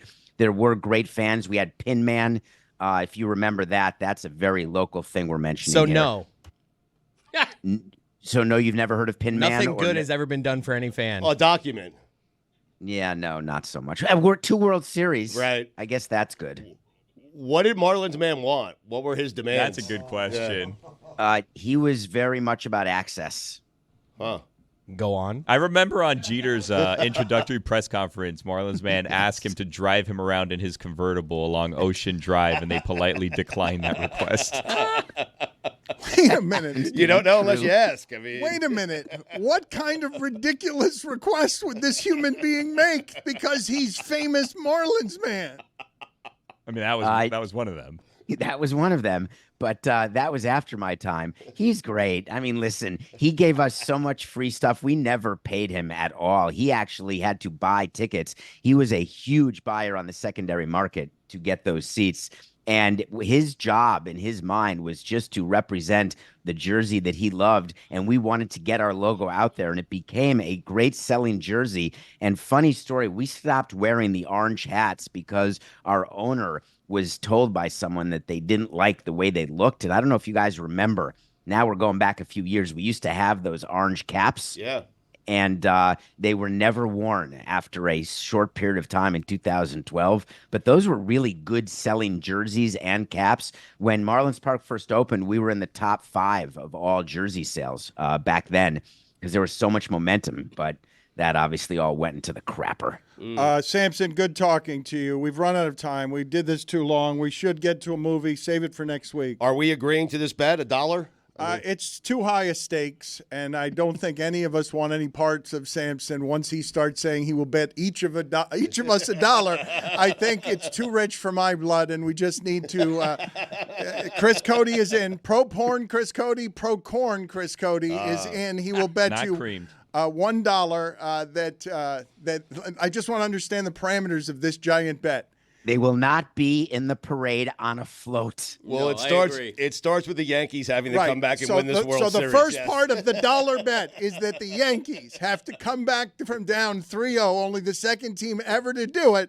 And if that happens, the public will indeed remember one of the greatest comebacks of all time was started by these 2 bozos who took an out that was already an out and just tried to injure a player and then got ejected. We are arguing whether those people will be on a parade float or not. Yeah. That's the bet. All those things have to happen. They have to Yes. come back, win the series. Then there has to be a parade. And then those 2 dunces have to be on an actual float. Zero I'll take it. chance. Yeah. Zero Okay, chance. you say 0 chance, but what I'm adding is stakes to this bet now. And also, David, if all of this happens, you have to get us on the John Henry party bus to go to a Marlins game next season. Your first we're going to force you to go to a Marlins game for the first time in forever, and we're going to do it with a bunch of listeners, and you're going to pay for the entire party. $1. See ya. I'm going to get him to agree to those terms. No, you're not. Yes, I am. Yes, I'm going to get him to agree to those terms because $1 is weak. Dan, had you been planning that one for a while, or is that impromptu on the spot? I want him to do something with our show and with our listeners that celebrates his return to Marlins Park. And he's been, for some reason, I haven't been able to get on the John Henry party bus with our listeners when I think it represents the greatest scam David Samson has ever run in his life in a history of wonderful business moves. Do you want to tell the story of why and how it is you own John Henry's bus? I'd like people to go back and listen to the COVID show with Mike Ryan. Those were good shows. But to make a long story short, since we're long here, there is a bus that John Henry owned. It's like a tour bus, a rock star bus. And that's how he would get to the game every day from his house in Boca to pro player. And when we were buying the Marlins from John Henry back in 2002, the bus was a specific asset. He wanted two things to take with him to Boston. He wanted Josh Beckett and the bus. And we said no to Josh Beckett, obviously. And then we said no to the bus. And John Henry said, there's no deal. I'm not selling you the bus. And I said, well, then guess what? You're not going to get to buy the Red Sox because we're not buying the Marlins and no one else wants to. And I interrupted a wedding that he was at, and he yelled at me worse than I've ever been yelled at. Saying that I'm the biggest A-Rod for doing this to him, and I am doing something that will hurt him and his family, but he will give me the effing bus. So we had the bus all those years. Then Jeter's buying the team. Jeter in 2017, we give him a long list of all the things he's buying for $1.2 billion. And what was conspicuously missing from the list was the bus. We withheld the bus so Jeter would not get it. And Jeff Conine and I did a transaction where we bought the bus from Jeffrey Loria and the Marlins for a pittance. And so Jeter didn't get the bus, Henry didn't get the bus, but Conine and I got that bus right there. That bus has seen better days. It's a bit of an eyesore, that Where bus. is the like in your bus? front yard? Where do you park that where thing? is it? The bus is in a bus parking lot somewhere in Boynton Beach right now. Oh. And a shout out to the driver who's not doing great is Big John Anderson, who I bet everyone on this show knows as one of the institutions with the Dolphins and the Marlins and Huizinga and Marino and Jordan, etc. He was our bus driver and our security guy. And so it's a great story. But, man, there's a lot of hate of a lot of people toward me for that bus. But we got the effing bus is actually the name of the company that Conine and I started that owns the bus. It's called WGTFB LLC. We got the effing bus LLC. Nothing Personal is the name of the podcast. He's got a lot of good stories. Thank you, David. Appreciate you spending He's the so time proud with of us. himself for getting the bus. I mean, it's pretty good. It's a The great. Red Sox are worth $4.5 billion. You could buy another one. I think Henry won. I mean, Okay, I'm glad you guys re-legislated that for us there. he got the Sox. Yes, he did. He got the Sox. They won a World Series, and they had that comeback that you're Someone now made a movie about them. predicting that the Yankees are going to have. That movie's doing very well. That movie's getting a lot of critical acclaim, and also it's obviously very popular in whatever their rankings are at Netflix, even though they're guarded about their numbers. I could talk about these two Yankees fans for 2 months. Yep. It's just, it's so interesting because they're so dumb. And they thought they were helping. I want to talk to those guys. Sullivan, get them on. Oh, I'm sure nobody's going after them today. The guy, I want to talk to the guy. Like, you thought if you got the ball out, you thought it wouldn't be a catch. Like, just so much going on. And then after that, where do we go with them? There's not a lot there, but dumb heroes I'm willing to celebrate during these difficult times. Like Heroes. After that, we can ask them about porn, or maybe where the country goes next Tuesday. Or corn. Yes, so you guys were really down on David Sampson's criticism of our show there. You guys, I was down on you for defending yourself and defending the show. You don't have to. I mean, we did a perfectly fine interview. It was our interview, not his. You defended yourself meagerly, too. I didn't like you kept saying, my meager defense. How about stalwart defense, huh? Strong defense. And by the way, you know what the best defense is? Offense. Offense. Thank you. There you go. You should have attacked him. But I believe you could do better is fine as criticism. But he acted like you didn't ask any policy questions. That's what was annoying me. If we go back and listen, I want to go back and listen. I can write down, like, you asked 4 or 5 policy questions. Okay, I don't want to. And then we asked him what he wanted to ask, and he was just like, ask him about defending taxes. It was just like, what? Enough. Actually, the revelation is that the reason why David felt so emboldened is because he got an anonymous text/call from someone at 4 a.m. I wonder who that was. Who's up at 4 a.m? What are you doing? Hey, everybody, it's Mike Ryan, and I want to tell you about 2 of my favorite things, football and Miller Lite. And when you combine the 2, that makes for one heck of a Miller time. See, Miller Lite has great taste, but is also less filling. And football, well, it's just spectacular. From start to finish. You put those 2 things together, you've already carved out a perfect day. Miller Lite keeps things simple with undebatable quality, great taste, and only 96 calories. It's a beer that strips away everything that you don't need and holds on to what matters most. A light beer that actually tastes like beer. Make your game time taste like Miller time. Tastes great and is less filling. Let it be both. To get Miller Lite delivered right to your door, visit MillerLite.com/Dan. Or you can find it pretty much anywhere that sells beer. Celebrate responsibly. Miller Brewing Company, Milwaukee, Wisconsin. 96 calories per 12 ounces. Fewer calories and carbs than premium regular beer. Dan, what's in your hand? Mike, organic as always. This is the coloring book that we are selling at LeBatardAF.com. And you will see here, it is autographed by me, and everybody will autograph about 500 copies of this book. All of you, I've seen the books. They're all stacked up out there. Giant stacks of coloring books that will be signed by every member of our show. Right now, though, we're having some difficulty corralling Stugotz. I just saw him one of the security video cameras. He was waddling through the parking garage, smoking cigarettes, not signing the books. Mike, I don't see your signature on these books. Have you signed any of the 500 I've signed books? several books. Okay. Just picked one that didn't have my signature on it, but we're doing this in rotations. Everybody but Stugotz. I will tell you, Stugotz will end up signing this, but I am proud of this book for a number of reasons. One of them is that my brother, you know, is an artist, and Angel Resto does the art for my brother now that my brother is gone, and this is a memory of my brother that is meaningful to me, that we are doing to celebrate all of the ways that we look different than the average show. So LeBatardAF.com is where you go. Mike, thank you. You are very good at these just natural, organic tosses that don't make these sound like a commercial at all. Exceptional work from you. Dan, what's in your hand?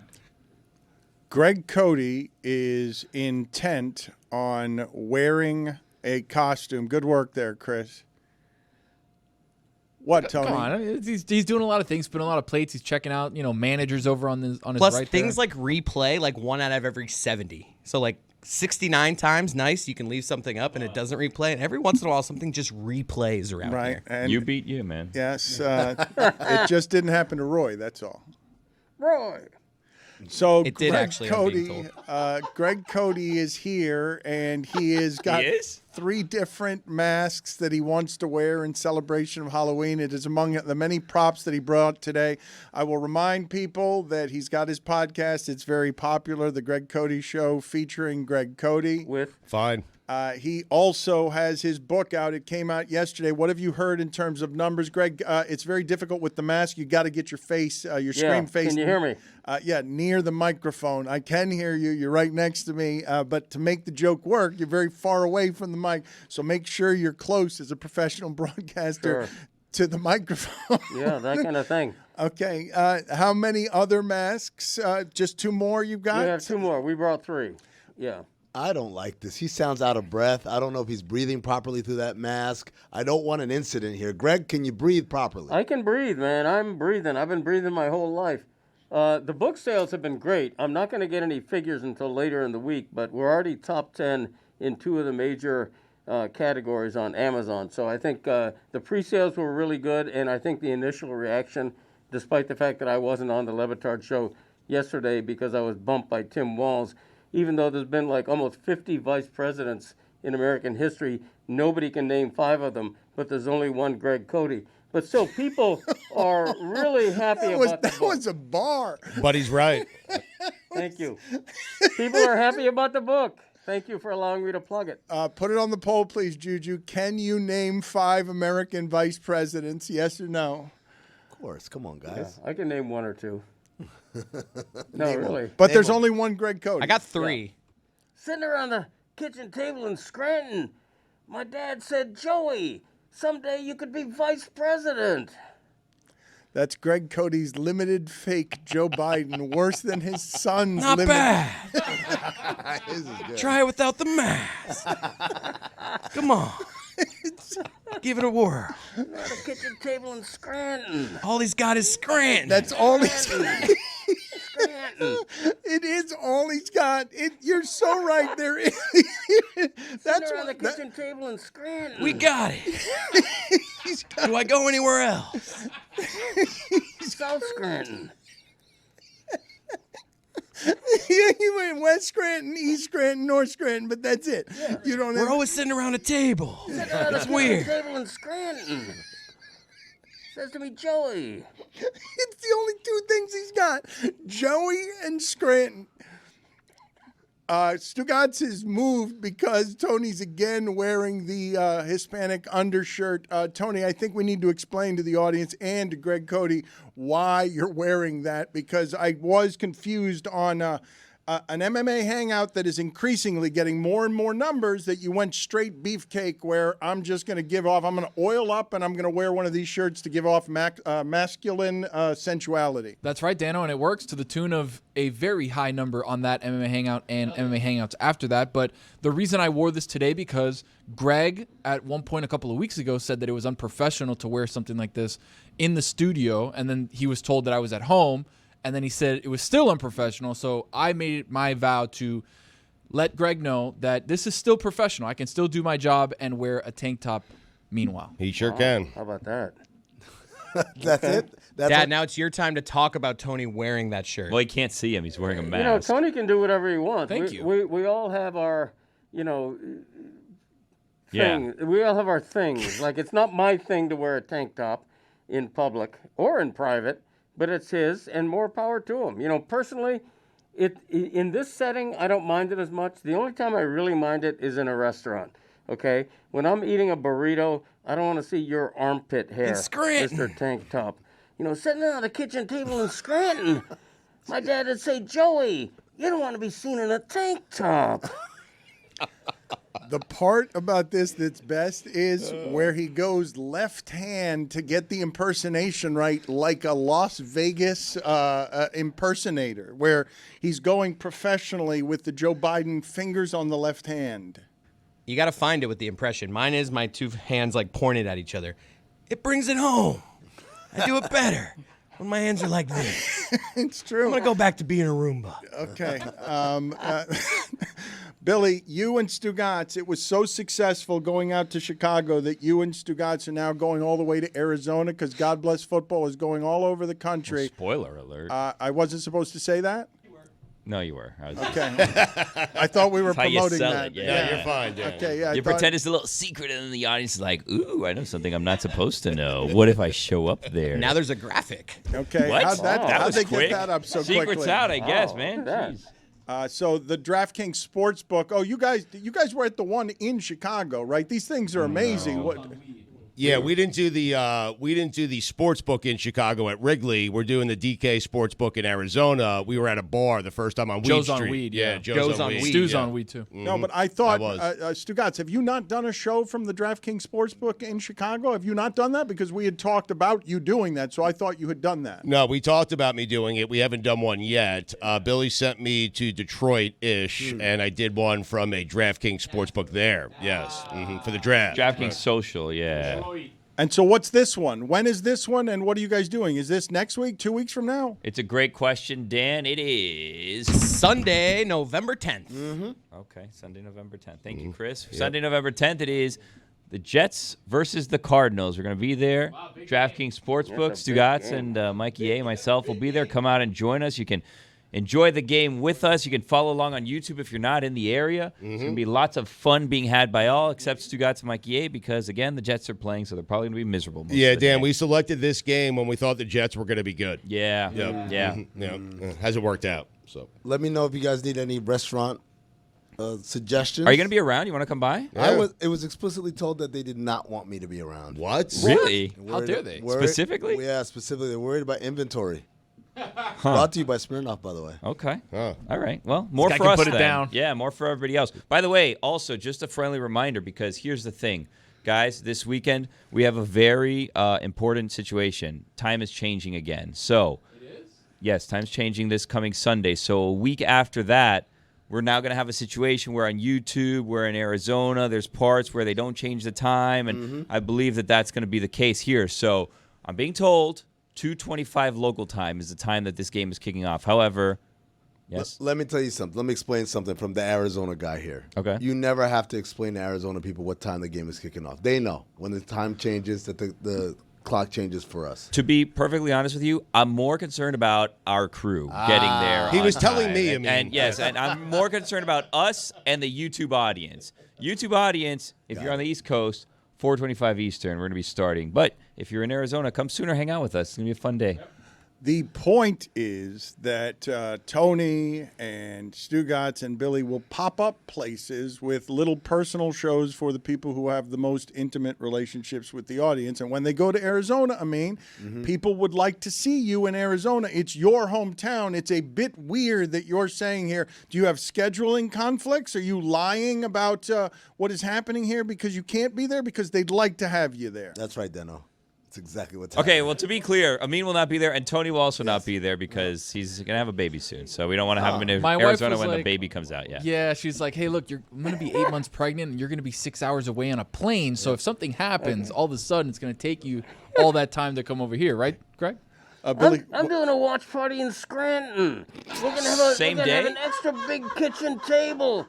My dad said, Joey, invite everybody. We'll have a watch party in Scranton.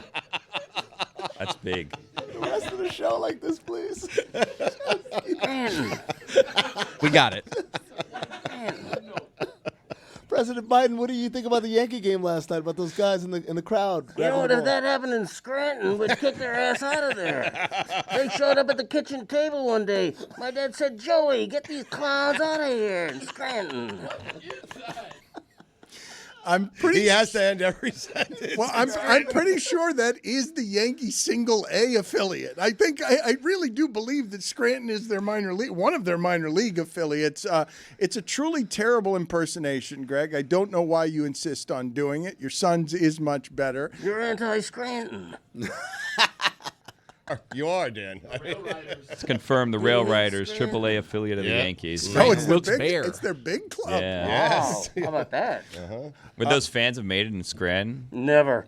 What? Well, Joey, Greg showed up all of a come sudden. on. They wouldn't have made it in Scranton. And we're They'd back. kick their ass out of there. I am a little worried, as Amin is, that Greg Cody is. It sounds like he's hyperventilating in the mask. All of this feels unhealthy and unsafe. You ever seen Interstellar? He sounds like McConaughey when he was like in the mask, sweating and everything. It is a little stuffy in here. You've You had know what I mean? breathing problems for 4 years. I think we should probably get your mask You can off take it off. and try on another one. Try on a different Yeah. one. So that we Breathe for can- about a minute and then just get right back on the horse. It's like an egg. It's got breathable parts, unlike a baseball. Just slam everything down. Don't worry about That the was mics. Greg? all along. What? And I would have gotten away from it. Wasn't for you meddling kids. That's a Scooby-Doo reference. Yes, Right. it would have been Right. good if you delivered it correctly. Going Well down said, to, sir. right now for the audio audience, my dad just went below the desk to hide, so we have a big reveal Yes, coming. all Right. right, Oh, boy, I here can't we wait go. to see. He's got a Show it. second How do mask. we know it's Greg? Video guys, don't. This mask he's been wearing since I was 6. Is that right? This mask he's had forever. You have seen this yeah. mask How do since you know you what were a mask it young is? boy? I can see him from the side. But We all can see it. The video has revealed to us, at least in the preview. Oh, that's Why'd good. they Put do on the that? headset. Yes, he does that's look good. awkward. It is funny. There's the reveal, ladies and gentlemen. Oh, boy, who's that?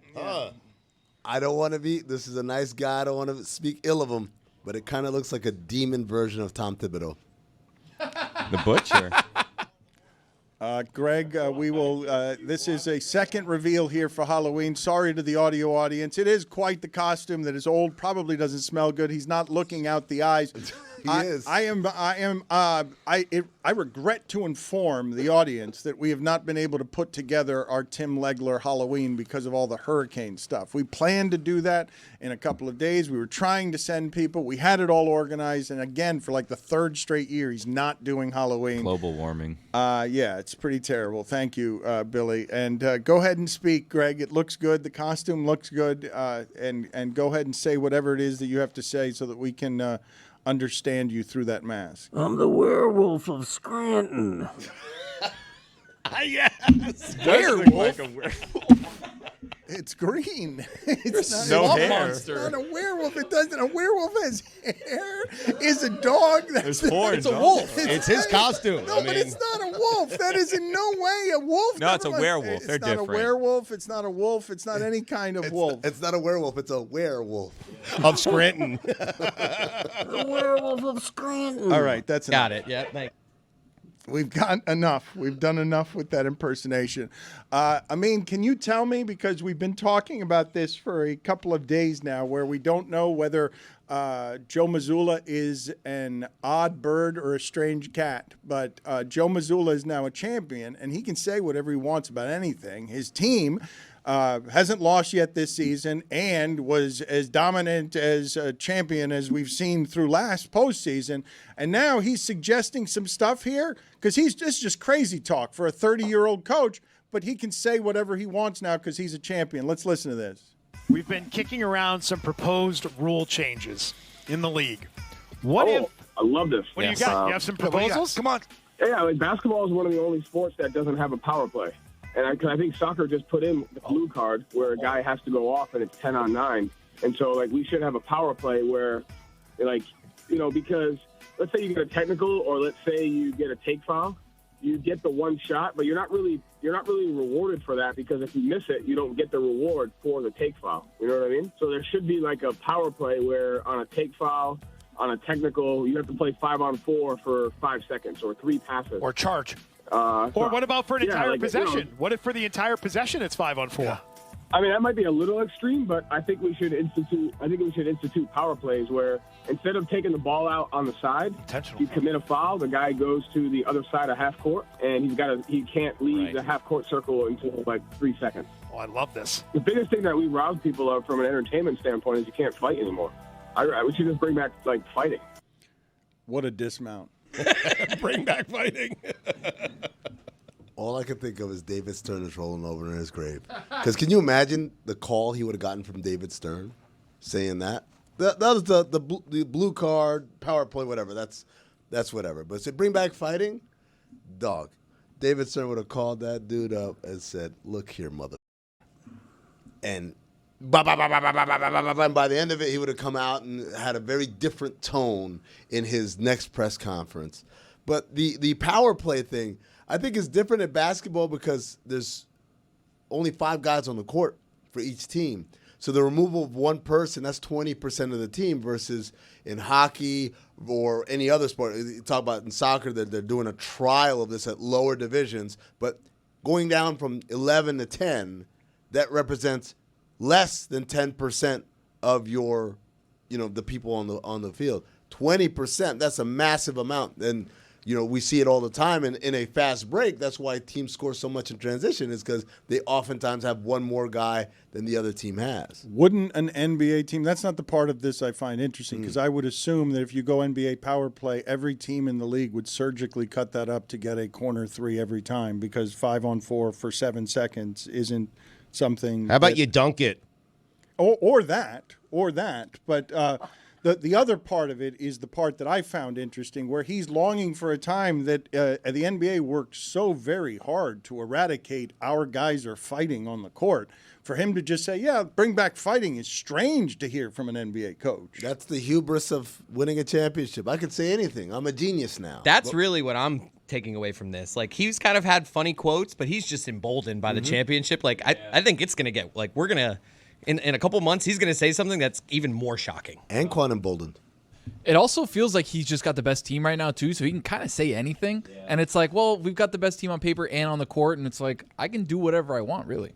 Did you guys see the story involving Jamison Williams, the Lions, and everything, the details in the arrest of what's happening in Detroit right now? Because this is the best Detroit Lions team that there has ever been. This franchise has been a laughingstock. Dan Campbell had to move his house because those fans are crazy about the one time they lost. It's been a long time since Detroit had expectations around its football.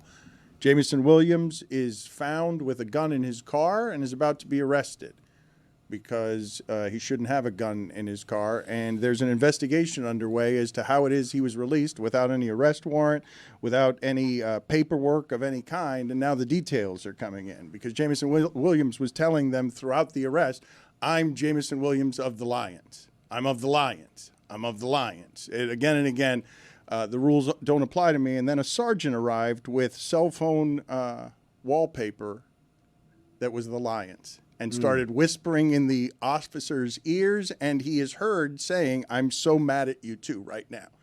And he let Jamison Williams go. Wow. Where was that guy when Tyreek Hill was arrested a couple of months ago? Probably in Detroit. Or detained, I should say, not arrested. What? A monster can have an opinion. A werewolf. Whatever the hell I am. Do you want to take the third one out? Let's go ahead and do your third mask. But drop down to the floor or just take it off, okay? Yeah. No, he's got to drop below the desk. Yes. We need Yeah, pageantry, it's pomp a and must. circumstance. Mm-hmm. On the Williams arrest, it's funny. I've been watching the Aaron Hernandez show on Hulu, and the last episode is the one where he has the domestic disturbance and the cops come to the door. And in the show, as the cop is leaving, he said, I had you on my fantasy team last year. And I wonder how often that happens to athletes, where, especially football players, where the law enforcement people being brought in have like that interaction where it's like, hey, we're here for law enforcement purposes also, by the way. Yeah, I need you on Sunday to, I'm number 2 in my fantasy league. Regional identity with sports fandom is always interesting to me. Detroit has been starved forever. It is actually a football town. Like, it's tried to become a baseball and basketball town, but it's always been a football town. Really? And they're embarrassed by how they get laughed at. But they care deeply about their football. And I would say, Stugotz, I don't have this wrong, right? That Man Campbell is now the most popular coach in Lions history, and that this is the most celebrated Lions team there's ever been. It's him or Wayne Fonts. It's Hockey Town, by the way. I mean, fair enough. Yes, fair right, enough. yes. Yes, my bad. Also, Steve Mariucci would like a word. Oh, Mooch. No, you've got it right, Stugotz, because they won championships in hockey. I guess what I should have amended that to say is rare is the loser that has this kind of celebrated regional pride, because that team has been a national embarrassment.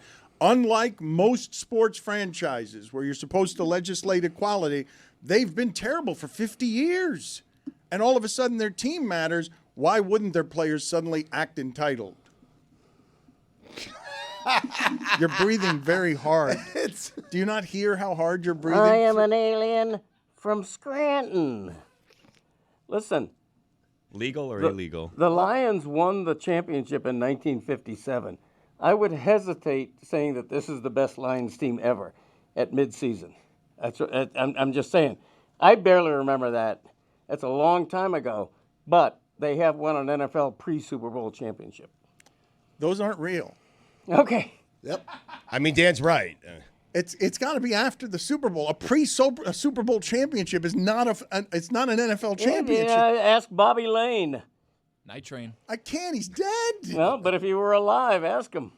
This is my point about the NBA. Pre-merger championship should be put in a bucket, and that bucket should be put in the attic somewhere. Yep. So the Celtics, they only have 5 championships. Wow, in They your don't have- personal record book, Absolutely, huh? Yeah, Stugotz. They I only like have it. 5 championships. 3 with Bird, 1 with KG and Paul Pierce, and this one that they just won. That's a shocking take. isn't Poor it? Bill Russell. I mean, Yeah, really. Look, it's just like Jim Brown and the Cleveland Browns. They won a bunch of NFL championships, and we respect them. We salute them. But you know what? It's over there in the bucket in the attic. Wow. Did they give championship rings back then? When did the championship ring begin? Why are you so winded? Is it from putting on the mask? It's warm in here. Getting down on the ground and getting back up twice during this Your segment. voice changed, alien. What happened? I'm an alien. It could be, Alien it. it could be the COPD. I don't know. Something's going on here. But as an alien, you have the voice. You don't even need we don't know the alien's backstory. You don't need to tell us about Scranton or Joey or the table. You just speak in the voice. We don't need all of the backstory. There's a large alien population in Scranton. I simply want everyone to absorb that the single worst impersonation in the history of our show involves Greg Cody explaining to you the sentence, "I'm an alien." When you have to explain what your impersonation is that efficiently, it's a impersonation. But Billy's saying he doesn't. No, I like the exposition. Greg, give it to me. He's thinking of the podcast audience that can't see he's an alien. It's helpful, really. There are aliens all over the United States. I wanted to make clear that I'm an alien from Scranton. Well, there you go. Now it makes sense. Let's do behind the bit, please, because I'm going to need to gather myself. Not this bit, a bit that actively alienates the audio audience, because this is all visual humor. This is only working on video. They get it. What is behind the bit? We ran the wrong one yesterday on the DraftKings network. I heard executives yelling at each other. What is this behind the bit that we're playing? This is Alan Thicke. Okay, so we're gonna. Yes, it's sad, right? It's nostalgic. Alan Thicke, friend of the show, but we remember him fondly, and now it's taken a dark turn because we're talking about death. All right, good. This is behind the bit. This is behind the bit. This is behind the bit. A very serious retrospective on some of your favorite Dan Le Batard Show with Stugotz bits.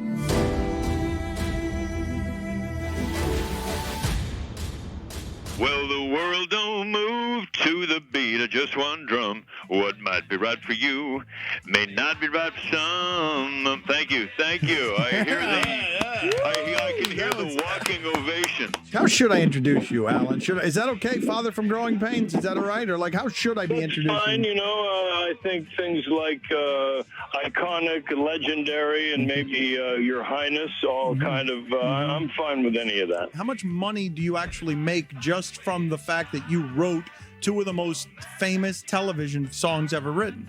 I made enough to have 3 prenups. We were at the Satai for a lovely luncheon. And we're celebrating actually the fact this year that my wife and I turn 100 this year. Has Alan Thicke ever, while making love, played one of his son's songs? I count on it. Are you kidding? It's the most perverse thing that I do. The only 3 words that Igor knew in English were vodka, dance, and girls. And I took it upon myself to make sure that all of that came true. And that was the last we saw him on the ice against Canadian teams for some time. Really? The only 3 words that you need to know, right? I think, I mean, you might not even need to know dance. It could have been remarkably thick or painfully thick or thankfully thick. We have our celebrity prognosticator. I've been told all show that it's a surprise. This suggests to me that we haven't been broadcasting this, that this is not a guest. They couldn't get a real celebrity. I don't even know. Hello. I'm going to try to overlook the not very famous introduction. When Snoop Dogg on radio one day was asked who the weirdest, most unusual guy he ever smoked weed with was, and when he responded, Alan Thicke, my son's lines lit up like, was he mistaken? Was he talking about you? Could that have been your dad? To which my response, of course, was, well, I was at the same party, maybe in another part of the room. Is Turtle Wax still doing well? Is the business of turtle wax? I don't know. I wasn't asking you. I was asking. I've never waxed my turtle. Okay. I got my hands full with beavers. We very much appreciate it. Hopefully we'll get you around here more often. It was a pleasure. Thanks, Dan. My pleasure. We'll talk again sometime. I hope so. Alan Thicke, be careful. He'll steal your women. Alan Thicke was a massive star when I was growing up, like a massive star. And so I was so excited just to have him on the show one time.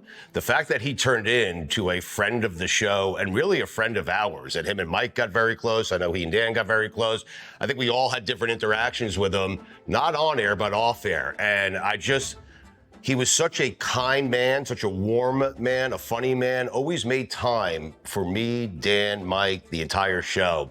And I always marveled at how much time he made for us because, again, this was a massive celebrity for me growing up. It still was when he was doing the stuff with us. He was just, he was a father figure to the show, kind of in a weird sort of way. And a hockey correspondent. And a hockey correspondent. A little bit of both. I remember being smitten with him as soon as he came on. Just general charisma that was off the charts. And he seemed delighted to be with us and made us feel delighted by his delight from the very beginning. And so he's obviously naturally funny. He's obviously a born entertainer.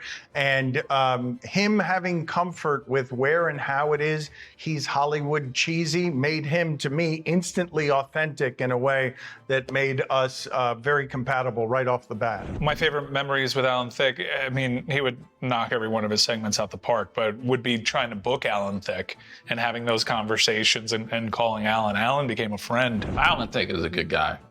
We all loved him. My favorite memory of him on the show was at the time, Tomas Hertl, who was a rookie for the San Jose Sharks, scored 4 goals, I believe, in his first game.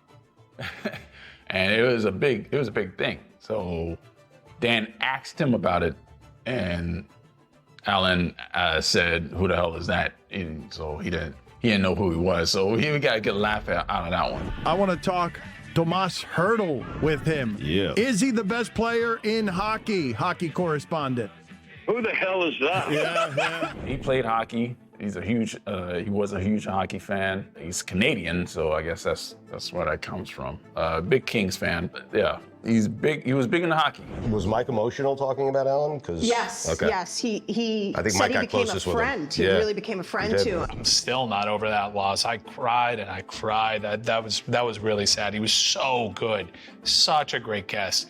Every time the segment was just a total heater, and a first class dude.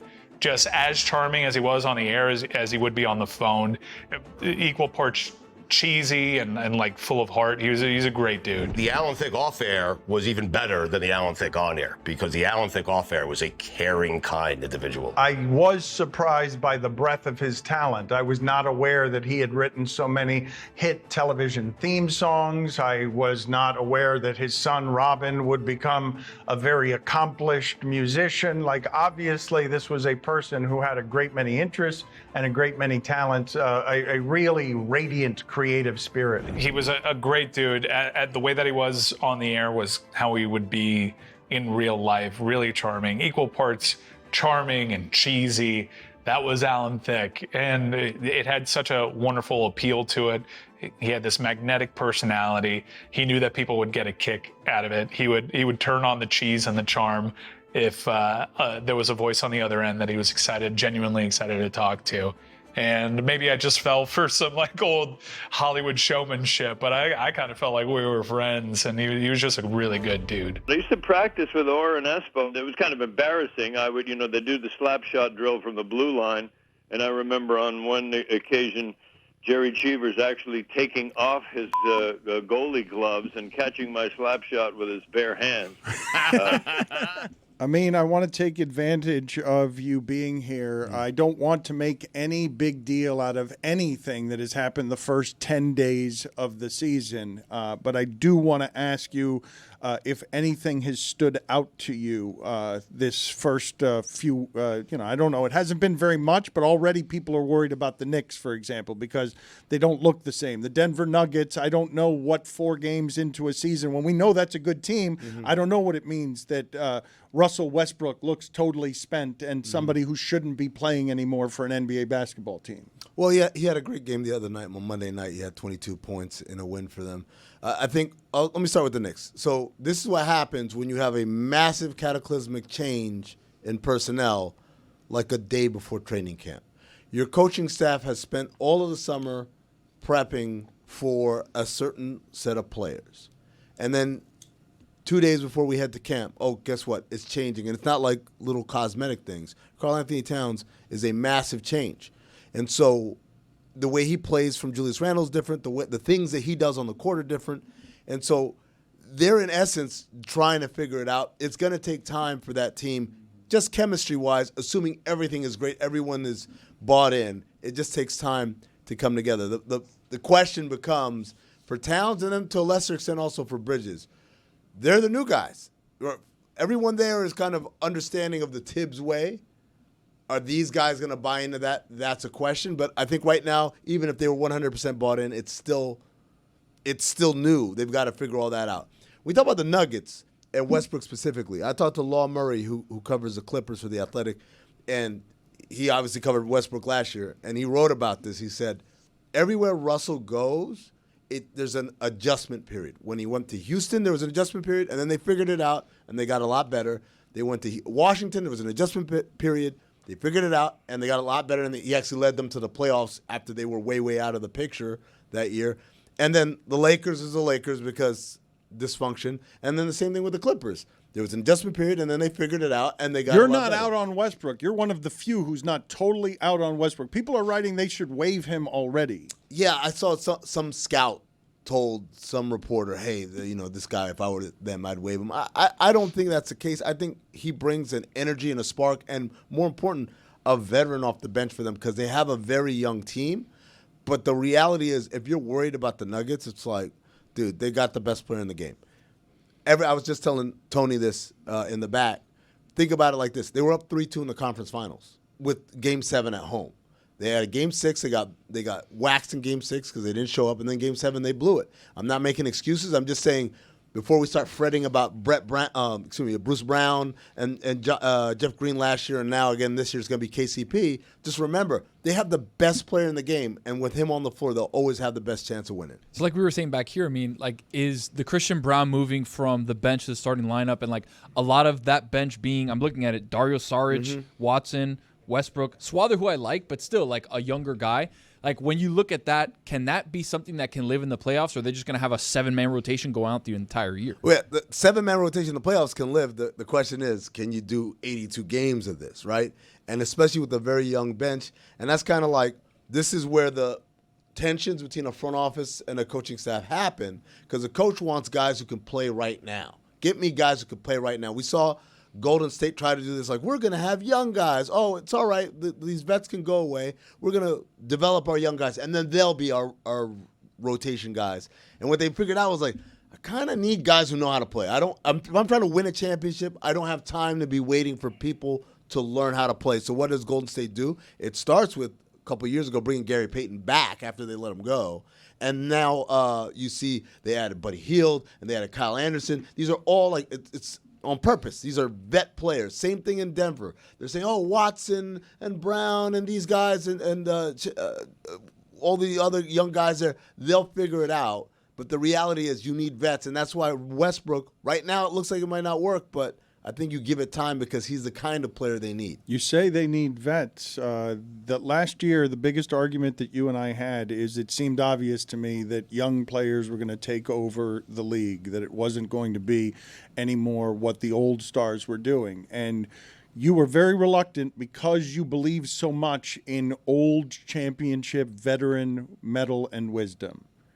Golden State and the Lakers, the first 4 games of this season, look a lot stronger than I expected them to, just because I would think that those two outfits are tired and the first 4 games of the season aren't going to matter. So I know it's a very small sample, but I've actually been impressed watching them play basketball the first 4 games. I think there's 2 different things happening. In Golden State, it's a case of, okay, let's go back to having a deep team, a deep roster of guys who know how to play. Like I said, Hield, Melton, Anderson. These guys are proven NBA vets, right? And they're not like 35 years old. They're young guys, but they just know how to play, as opposed to relying on guys who are going to have to make mistakes and learn, right? For the Lakers, I think it's a lot about, there seems to be a pep in their step because of a coaching change. Bronny.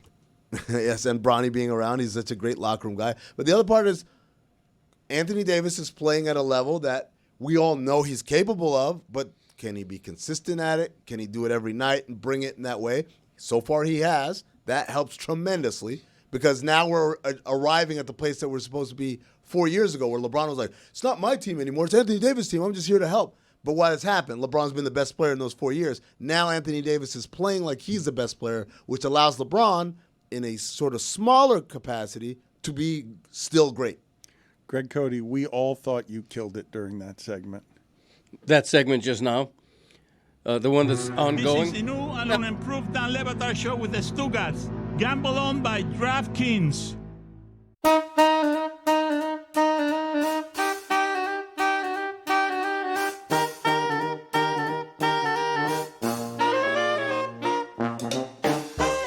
That's right. It's time for Against the Spread.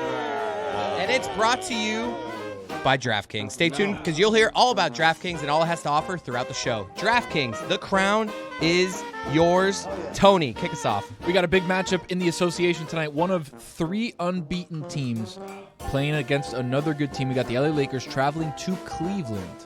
Amin, are you intrigued by the Cleveland Cavaliers? The unbeaten Cleveland Cavaliers? The unbeaten, undefeated Cleveland Cavaliers. I That's am the same thing. Coach Kenny Atkinson is And them boys. and them boys, exactly. Close to putting in a rule that you got 15 seconds to do this. Oh, sorry. All right. I'm going to go Cavs at home -4.5. I like the Twin Towers lineup. LeBron and them boys, not enough. And that is... Double Okay, homecoming. it's the Dan spread. wants to give these with heart. He wants to give these with also conviction. quick. Yeah. But damn, I can't even get a take Akron's off. favorite son and favorite grandson coming back to town. Exactly. Tony, that was good. Billy, over to you. I'm going to go with... Wait, you got Wait, caught did up you there, forget? man. Did you forget that you had already Tony thrown just it went. to Tony, and then you threw it to Tony again?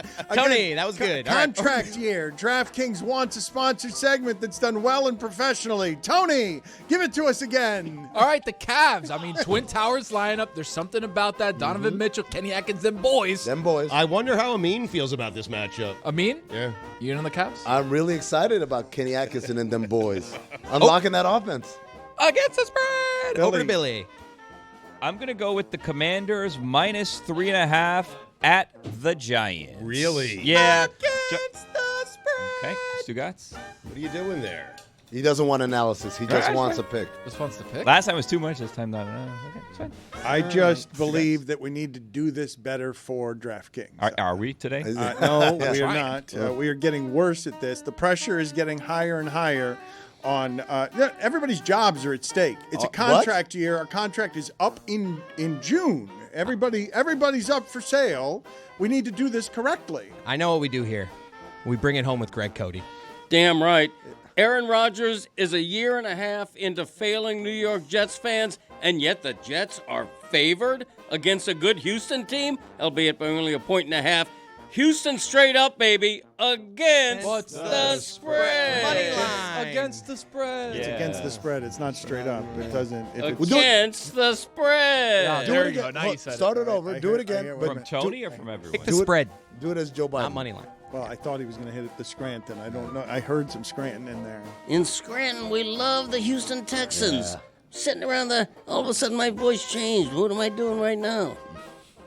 It used to be the Scranton Texans. If it's against true. the spread, you shouldn't pick them straight up because the segment is called against Against the spread, yeah, of course. But I mean, I like them straight up with the points. You're getting 2 You know what I'm points. You saying? like them to win the right. game, right? Don't In other say words, straight up. I don't think they're going to win by 1 point. Right. Favored by one, getting 1.5. They definitely won't win by 1.5. Right. Yeah, Zagak. Well, sure. Against the spread. There you go. Nailed it. All right. Yeah, let's go. Yeah. Texans. Whoop, whoop. Contract year. Call up the DraftKings people. Sign that deal right now Damn right. before it goes up. Hello. Ask for more. There you go. The spread. Back to you, Dana. Against the spread.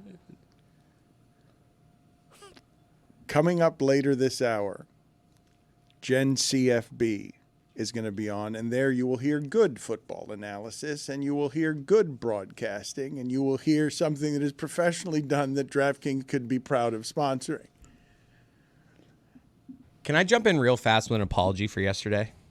I want to apologize for the cup thing. What do you mean? Yesterday, I got shamed. Dan called it littering. I'll fight still that it's not littering. Dan said that I left a cup on the stairwell for a few weeks, and I did. I was doing a science experiment, but that was inconsiderate of me. I didn't consider other people walking by the cup. I should have thrown it away. It's still not littering, but I will admit that I was wrong. It's littering. For leaving that cup on the stairs. Couple of things. I listened to that segment yesterday, and all I could hear is John Taffer going nuts. You're going to friggin' kill somebody. That's black mold right there. Oh, shut this place down. That's number one. Number two, we just showed a video of someone disposing of the cup. That's me. That's my video. I went in the stairwell yesterday. Yes, but you kicked. No, it was kicked. I did it. That thing was always upright for me. The door. The part of the door where people push with their hands. We all kick it, though, to be honest. I'm not touching that door. Why did you guys? Well, why not? Because you kick it. Time out. I remember the old garage in the Clevelander. Absolutely, that's a door you kick. You never touch that one. This is a brand new building, and we're the only people who use the staircase. Why would you kick it? I mean, I have a great answer for you. The reason why, and everybody knows when you take that staircase, no, not only that, it's a very hard door to open if you're just doing with your hands.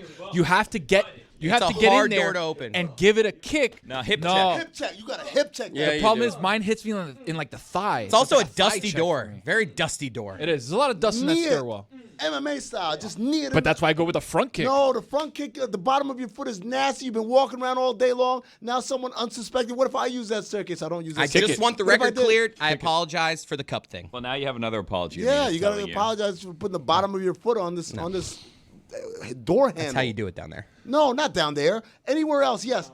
Dan, it's a brand new building, and we're the only ones who use it. It's not like homeless people are having sex in there. Excuse me, unhoused. You don't know that. Unhoused gentlemen. Maybe. Or women. I mean, I will tell you that I'm perpetually mortified by how disrespectful and entitled our entire environment is about new things, old things, any things. And so it's not surprising to me at all that we would soil a staircase that only we use, filled with litter and all sorts of mold, and Chris Cody, the bottom of his foot. And I don't know what Greg Cody does in that, because whatever Chris Cody learned, he learned it from this particular person. All right, look at here. First of all, you can litter indoors. No, you can't. And he did, and I raised you better than that, son. I raised you better than that. Wow. I don't litter. I haven't, like I said, I don't throw outside ever. You left an empty coffee cup inside a stairwell. Raised you better. I'm going to stick up for Chris here. It's inconsiderate. It's not littering. Chris, I'm going to stick up for you here. To be fair, the way Greg just said it, it was confusing. He says you can litter indoors. I'm like, wait a second. Is he giving him permission to litter indoors? So I know what you're saying. You're saying, you know what yes, I meant. littering can happen indoors as a concept. Right. But the way you said it, maybe young Chris was like, but Papa said I can litter indoors, and so that's why I can do it. Greg, if Chris was in a bind and he had to litter indoors or outdoors, which would you advise? I mean, that's obviously a trick question. It's better to litter indoors than outdoors. I agree, but neither is proper. It's better to do it indoors? But what if it's biodegradable? I mean, yeah, in 1,000 years, that paper cup is going to disappear. That's What what if was it's that time. What if it's food and there's like birdies around or like seagulls or whatever, pelicans, and you go out there and you have like a piece of, I don't know, toast or a sandwich or whatever. You can put it out there for the pelicans to eat it outside, or you keep it inside and then they can't get to it. I do like wildlife being able to eat on outdoor litter. You know, it's making a good out of a bad. But nothing should be on a stairwell except the smell of urine. Okay, that's the only thing that should be in a stairwell. Come on. Right. Yep. No, let's be honest. Greg, it's a brand new Nature's building. waterfall. I'm just saying that's what you expect in a stairwell. Yeah. I would rather smell someone else's urine than see a cup that's been littered in my stairwell. That's correct. He didn't ask. Nothing wrong with that. Now do it in the Joe Biden voice. That kind of thing, exactly. Say it again in the Joe Biden voice. Who said that kind of thing in your ear? You just agreed with your slogan. No. Exactly. Somebody said to you that kind of thing, and then you said, yeah, that kind of thing. Exactly. It occurred to me to say that it. kind of thing. I wanted It to was like, emphasize yeah, that. oh yeah. You know, I'll admit I don't mind the smell of somebody else's urine. Yeah. Do I want it? Do I seek it? No. But if I'm walking, like this happened at the Clevelander stairwell all the time. You know, thank God there's not a pile of poop, which occasionally there was. But if there's the smell of urine in a stairwell, it's like, all right, I'm walking down a stairwell. I expect this. Do I expect a trip over a half-filled cup that someone's left? No, I don't. No. It was very to the right. As close to the wall as it could All be. right, well. You've apologized, I and then you apologize. go semantics of still arguing that you're right about just whether not littering. it's litter It's or it's rude, not litter. it's inconsiderate. I believe you've only changed your mind because the internet shamed you. I They believe did. that you are, but I believe that you are just a malleable jellyfish that stands for nothing. That you litter, and then the internet don't says, "What a litter. slob! You're terrible," and then you're like, "Okay, I give up." You were proudly a litterer yesterday, even though you were arguing the semantics of whether it was littering. Do you still stand for porn? Very malleable. O is pro porn. And corn. I'll do cream corn too. Don't tempt me. Really? Mm-hmm. Ugh. Dan- Don't like the consistency. Who is this boy that you raised? Sometimes I wonder. Yeah, Well, you I raised mean- him better. It makes a little bit more sense now that I know that Greg likes to smell a urine in his staircase. That I didn't say I liked He it. didn't like it. He It's didn't- expected. Yeah. Yeah. Thank you. oftentimes monsters are not created, Dan. They Werewolves. are bred, right? And so we have a monster here, and clearly he came from an environment that was very amenable. Yeah, to Scranton. That's where I came from. That's a monster. My that's- monster. It's Joe I Biden was as a monster. from him. All right, yes. Scranton. All right, excellent. GenCFB is next. Put it on the poll. Juju at Le Batard Show. Do you prefer your staircases with the smell of urine? Jessica. Lucy. Jennifer. Jennifer. I am feeling the cheesiest today. Is it a day that ends in Y? It is a day that ends in Y. Because we're back with GenCFB. The two Gens cutting it up. Yes, in person. Cheez-Its. I'm excited. It was a fun weekend this week. It was a fun weekend. You were at Oklahoma, Mississippi. A much better game than I thought, but I really couldn't care less. I took one step into the Grove and said, I'm home.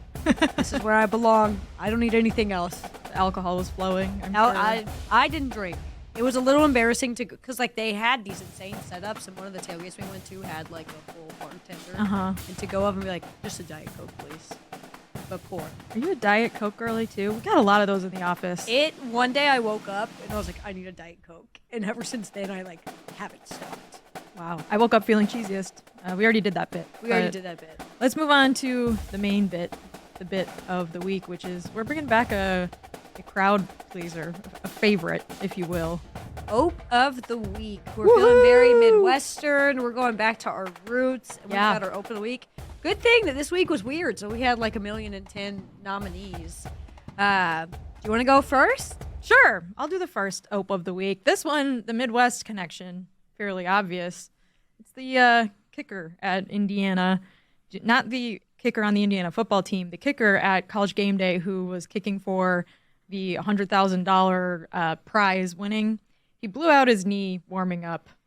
It was a big ope. To like blow out your knee is bad, but to do it where I feel like this year everyone's made that kick.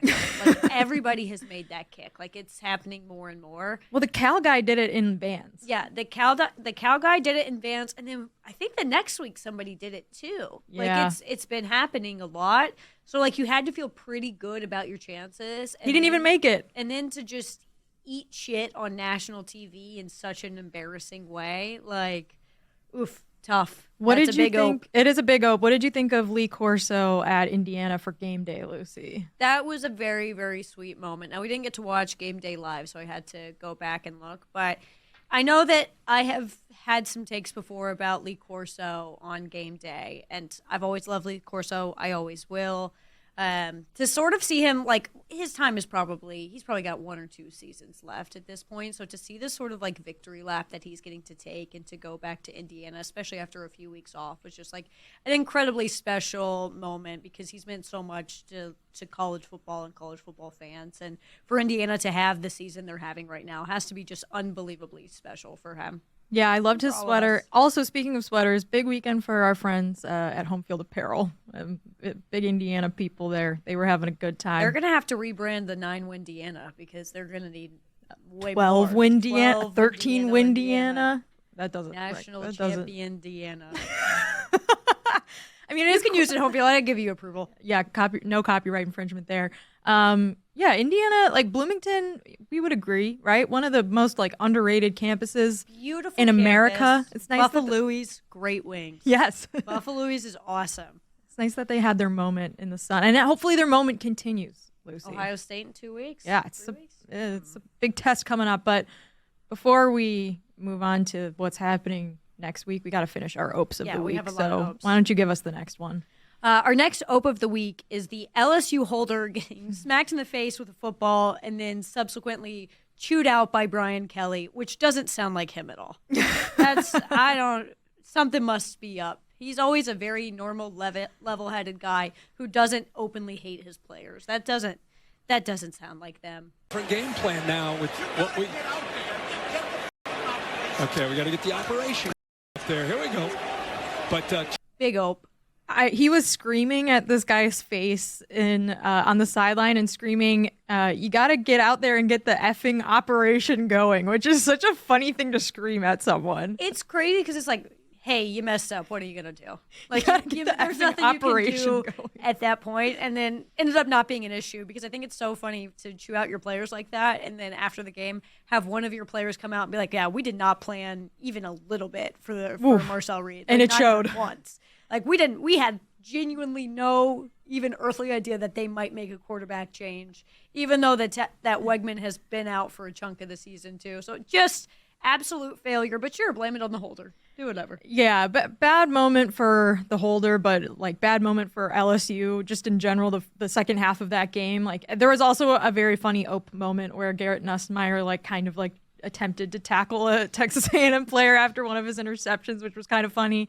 But yeah, LSU not being able to defend the QB run at all maybe does not bode super well for when they play against Jalen Milroe in Alabama in a couple weeks, but also they have a bye this weekend. So I'm sure that will be something that they will focus on because that's kind of game right there for them if they lose to Alabama. It feels like there are going to be a lot of points in that one. It could. There's definitely like quarterback, shootout potential. I think it's going to be odd. I think it's going to be weird. I think it's going to be odd.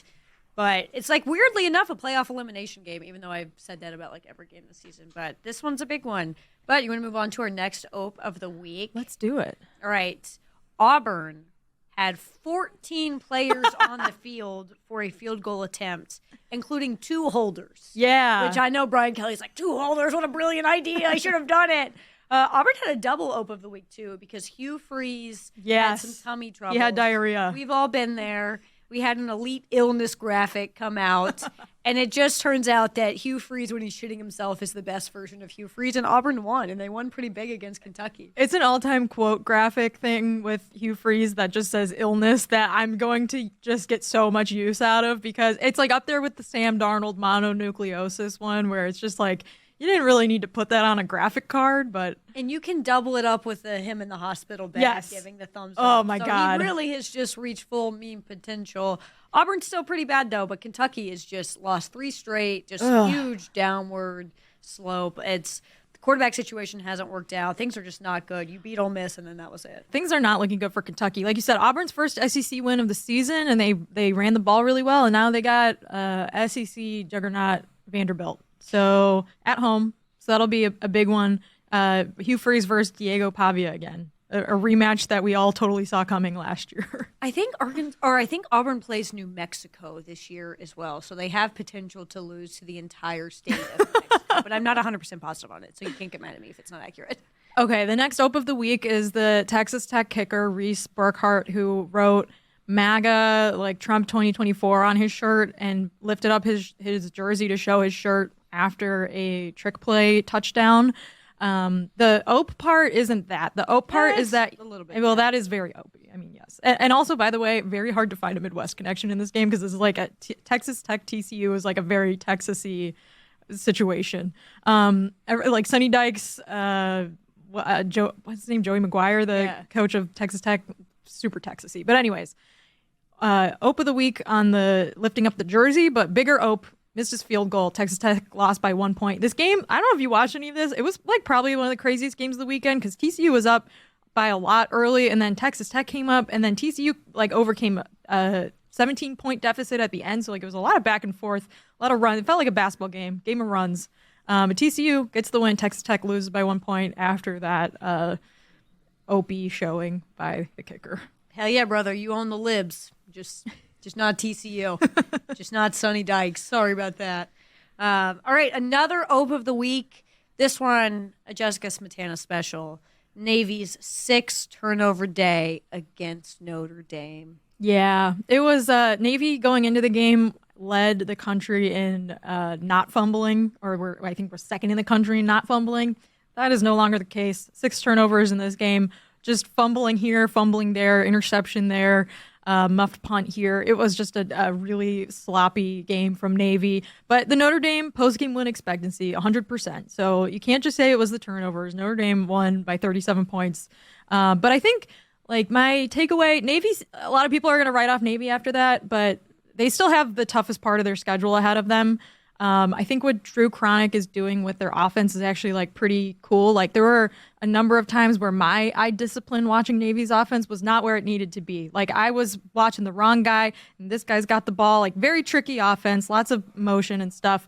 So very much still in it in the conference. We'll see how they do now. They got to play Tulane still, which is a really good team. They got to play Army still, which is obviously still undefeated. But not their best day at MetLife Stadium. So we have a double ope of a sort. Let me squeeze right past you. Let me squeeze right past you there. Sorry. 2 6-turnover games. However, SMU managed to win. Oh my God. Despite turning the ball over 6 times. They beat Duke. Came down to a failed 2-point conversion for the Blue Devils. I think something very interesting about this is that SMU turned the ball over 6 times. I don't believe Duke ever turned it over and still managed to lose this game, which is just, that's not great. No. That's not good. Yeah. Fumble luck is tricky, but then when you get it and then you still lose, that's even worse. It's just it was a bad one overall for Duke. And I like that Manny Diaz went for it on the 2-point play. It might have been a little pass interference on that, but also maybe not like the best call. Like the QB kind of only had the one option, and the guy was covered, so it didn't work, and that was a bummer. But big games for both those teams next weekend. Duke's got Miami. Manny Diaz revenge. Perhaps maybe. Not. I don't know. Most likely not. SMU also might get their first big win of the season against Pitt. We'll get to that a little bit later, but I think before we do that, we need to talk about another big ope, which was Ohio State athletics. Lucy, what did they post? I missed this. So reading over the notes has just given me a lot of joy right now, which probably is bad that I didn't read the notes that closely. I did not see this. That's the one downside of spending your Saturday in the Grove. So Ohio State Athletics accidentally reposted a photo of Urban Meyer from his night in Columbus 2 years ago. And you can just look it up. I think we all know what night it was. He was wearing the pink quarter zip. He was at Urban Steakhouse, and that was like a where were you when moment for college football fans. I know he was like the coach of the Jaguars at the time, but our time. It was it was for us. I was at Andy's Custard in Chicago after driving home from a Notre Dame game with my parents, and I was like, holy shit. And then I was like, I don't want to actually explain this to you, but Urban Meyer did something bad. Yeah, they reposted it without knowing that a fan was holding a sign with a picture of it on it, and they reposted it without knowing, I think, what the picture of Urban was from. Very, very awkward. I mean, the whole game was full of opes for Ohio State. They made a lot of mistakes in this game. Obviously, we talked on the Le Batard Show this week about how their fans were reacting as though they lost because they wanted to beat Nebraska by a lot of points, like Indiana had done the week before, and they couldn't. The offense was not what you would expect. They could barely run the ball. They've had a really bad time with injury luck on the offensive line. They're now down 2 tackles, Lucy, which is not going to be great going up against Penn State. Do you think that this is a repeatable performance, that Ohio State is going to play like this more? Or do you think this is just maybe, big game ahead, they kind of overlooked a tough Nebraska defense? I think it's definitely repeatable because we want to give credit to Nebraska. Nebraska has a very good defense and has had a very good defense for a very long time. And if this had been any other team that had the exact same players, that ran the exact same plays, that just wasn't Nebraska Nebraska would have won that game. They just have Nebraska's just fated to lose. Yeah, it has to be just a brutal life as a Nebraska fan to see you leading Ohio State down the stretch, knowing that you're gonna throw a just gut-wrenching interception, without a doubt. So I genuinely think that if any other team had played Ohio State like this, they would have won. I just think it's the Nebraska curse. There are issues with that offensive line. Penn State has a good defense, but it's not as great as previous Penn State years. Their offense has improved. I'm curious to see if we run into the same sort of situation where we're not thinking in the terms of X's and O's, but just in the sense of football the way that Nebraska loses a game real close to the way that James Franklin just can't sort of win the big game. So is it going to be a real just actually come down to the matchup, or is it going to be the college football gods having agendas and pushing them? I mean, it's something's got to give, right? Something's got to give with Ohio State and Penn State. One more, or I guess we have a couple more opes. Do you want to talk about Cade McNamara? Yes. So Cade McNamara, people are going to get mad at me. I gave up on the Iowa game after he threw like an 80-yard pick six after Iowa had like created a turnover where we really just had to move the ball like 20 yards and we would have scored. And Cade McNamara turned that into 7 for Northwestern. I quit. And then I looked back and I was like, oh my God, Iowa is up by 30. I said, wow, 4 pick sixes for Iowa. That's pretty good. Turns out that was not the case. Cade McNamara was hurt. They brought in Brendan Sullivan, a Northwestern transfer, and he pretty much balled out for the Hawks. And Cade is not even listed on the depth chart this week. They say it's injury related. I believe that he has been benched. This is Iowa fans know this trope very, very well. We have gone through so many great backup quarterbacks being like, why are they not starting? Like, what is the reason behind this? So it seems like it could be turning in the direction where Brendan Sullivan will be the starting QB for the Hawkeyes, and that is what we all want. Iowa could have won like 3 more games with that, potentially. So I'm sad. Kate, I'm sorry it didn't work out, but like... And the OPE was if you're watching this on YouTube. Oh, God, I didn't even talk about the general OPE. It's because I forget that you guys don't all watch Iowa because you're healthy and happy and have lives you enjoy living. Cade McNamara refuses to throw with the laces. Like, I'm not even... He never does it. So he tried like a bomb with just... Like, you couldn't even see the laces. They were just sort of chucked it up there. Yeah. Like, that's not a helpful thing for our audio audience. But you can honestly imagine it. The way that sound is the way Cade McNamara looks throwing the ball. Yeah, I just kind of forgot that. That's not a normal thing. So that's the actual OPE. I'm just happy that we have moved on and found a new quarterback. But yeah, you just look it up. Look up any photos of him throwing, and he never throws with the laces. And you're like, brother, what are we doing? I cannot believe he led a team to the playoff. Speaking of that team, there was another fight in the Michigan State rivalry. I mean, I guess this is OPE worthy because they did it again. They did it again, but Pick a new bit. I'm getting sick of this, Lucy. Find something new. I'm getting sick of this. Just like you guys should do an opposite bit where you all like do the hokey pokey or something after the game. Oh, the hokey pokey. Yeah, do something fun like that. I haven't thought about the hokey pokey in a while. You shake it all about. That's what they should do. They should do, or like everyone has to do like a trust fall or something after the end of the game. It's not good for the state of Michigan. You guys got to work on this. Yeah, it's just another fight. Get over it. Yeah. You guys are so dramatic. Men are they're so emotional. Let's go to our Week 10 college football preview presented by Hampton Farms Peanuts, the official snack nut of the tailgate. Lucy's holding her Hampton Farms Cajun peanuts right now. The Cajuns are my favorite. I like a little spice. Ooh, I like a little zest. Definitely love a little spicy peanut. There's a few big games this weekend, Lucy. I think one of the more like underrated SEC matchups will be Texas A&M and South Carolina. Low spread in that game. Texas A&M is the favorite. Lucy, obviously we're all paying attention to Texas A&M's quarterback situation. Are they going to do a 2-quarterback system thing here? South Carolina's defensive front still really good. They've got a good defense, and I think it's going to be hard for South Carolina to score points against the Texas A&M defense, but it also might be tricky for Texas A&M to score a lot of points in this game too. Given like we don't even know who's going to start at quarterback. We don't know if they're going to do like one series here, one series there, or they're just going to feel it out and see what's working. I really don't know. We're recording this early in the week, so my guess is both guys probably might play. But that could be a really interesting one for Texas A&M and kind of a tricky spot for them after coming off that huge win against LSU at home. Yeah, South Carolina is always a just sort of mess shit up type of team. Like Beamer ball. Yeah, whatever sort of season they're having, it doesn't matter. They're going to make your life miserable. And they're going to make their life miserable, too. They like to do both of that. This is a game I'm probably going to stay away from betting-wise just because, like, I felt pretty confident going to the South Carolina-Ole Miss game that South Carolina was going to do some real, like, Gamecock Vortex shit and then just absolutely got smacked.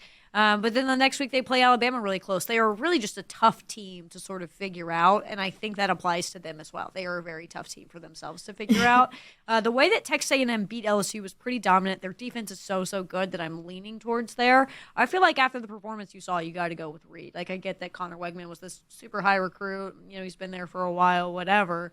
I just think that what you saw from Reed was so impressive, and I also understand that South Carolina is probably going to do the not LSU thing and actually prepare. Yeah, they'll for both. probably defend the run better. I think like maybe neither option is perfect. Like, you're not getting a quarterback with like a elite passing game, but you have a player that can make more explosive plays on the ground. But perhaps it's a tricky situation, and one we should all monitor.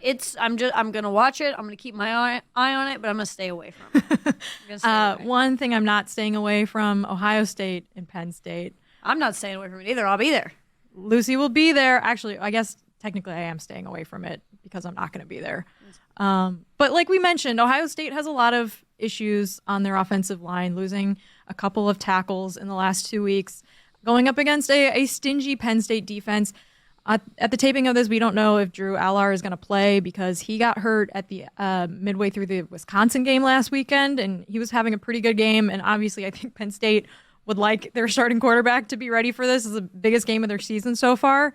And Penn State too has been a little snake bitten with injuries. They've got linemen on both sides that have gotten hurt, so it's kind of tough to make a call on the game without knowing if the Penn State quarterback's going to play or not.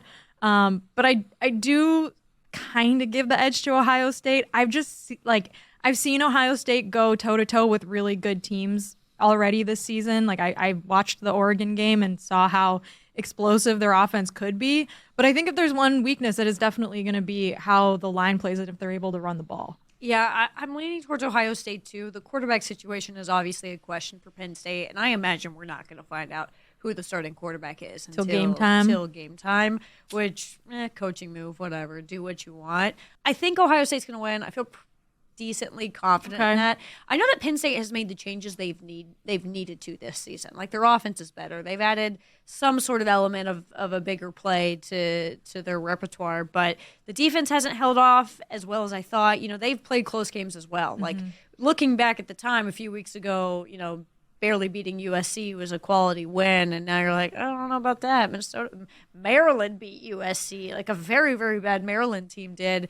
So there's a lot of questions. I think that this is probably the most evenly matched Penn State-Ohio State game we've seen in a while, maybe, which yeah. is fun and exciting. Perhaps. But this is a real, I think that Ryan Day has to prove himself, but not nearly as much as James Franklin does. Because, Ryan Day has lost the Michigan game, but he rarely loses the Penn State one. I don't know if he's ever lost the Penn State one. So, I just look at this as sort of James Franklin's, you have to prove it right now, because Penn State is stuck in a situation that a lot of teams are stuck in. They're a very good football team, but they've never really taken that next step to great.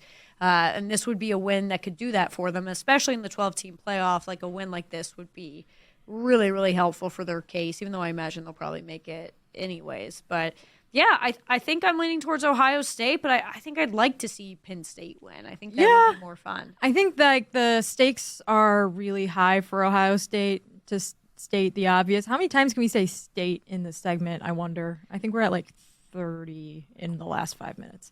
But they already lost to Oregon. They already have one conference loss, so a second conference loss. It's a very similar situation to LSU playing Alabama next week. It would be really tough to overcome that and still have a case in the CFP if you lose both of these big games on your schedule. I think maybe the Nebraska game was a little alarm bell, so they'll get it together in the week. That always works for teams. You get a little scared and then you use it and move forward with it. But gonna be a fun one at noon. Lucy will be there. They got to stop playing that game at noon. I'm so sorry. We have got to stop playing that game at noon. It would be a great night game in Happy Valley. It would be such a cool night game. We got to stop playing that game at noon. Governor Tim Walz also picked Penn State to win. He knows where the swing votes are. One other game I want to mention before we go, Pitt at SMU. SMU is a big favorite. This is another game where, as of the recording, I don't know the status of Pitt's quarterback. He got hurt during the Syracuse game. That game was ridiculous. Ope I oped so many times. Kyle McCord threw 3 pick sixes and a half. It was just a absolutely ridiculous game.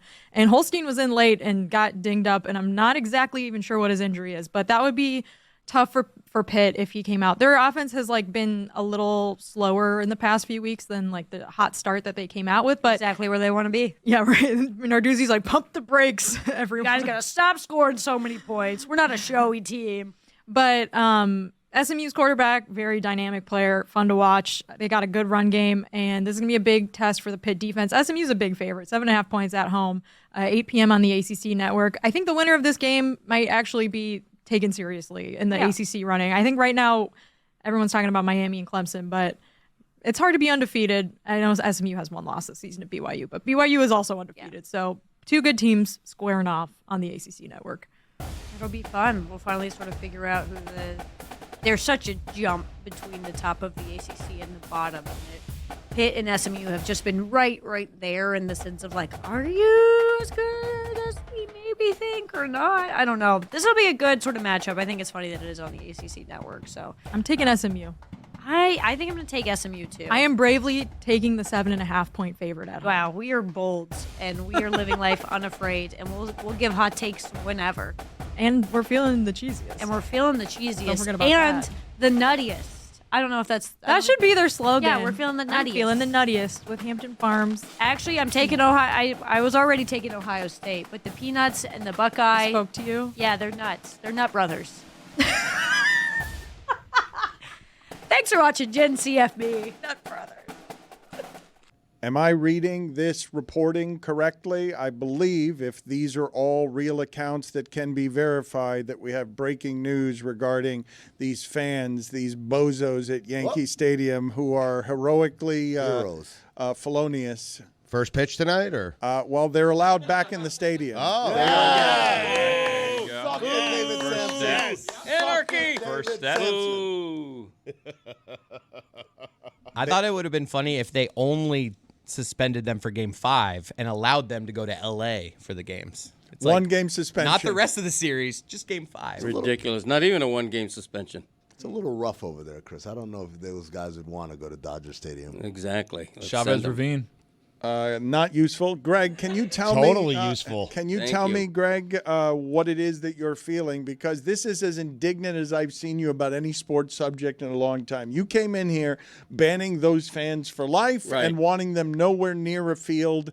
And tonight they're going to be back on the field as heroes who are going to be cashing in right up until game time. Yeah, I think that's terrible. I think the Yankees are making a terrible statement. That's the reason David Samson was right in saying there is 0 chance they will be in the victory parade should they win. It's because that would be making a statement. Hey, fans, you can do anything you want, okay? You can mug an opposing outfielder when he's trying to catch a baseball. You can do anything you want. And in this case, they just went over a line egregiously. I think what the 2 of those guys did, one grabbing the wrist, the other prying open a glove and stealing the ball, it just crossed the line. I think it was terrible behavior. I really do. First of all, one person did cross the line. It was Mookie Betts. Am I right, Billy? Yep.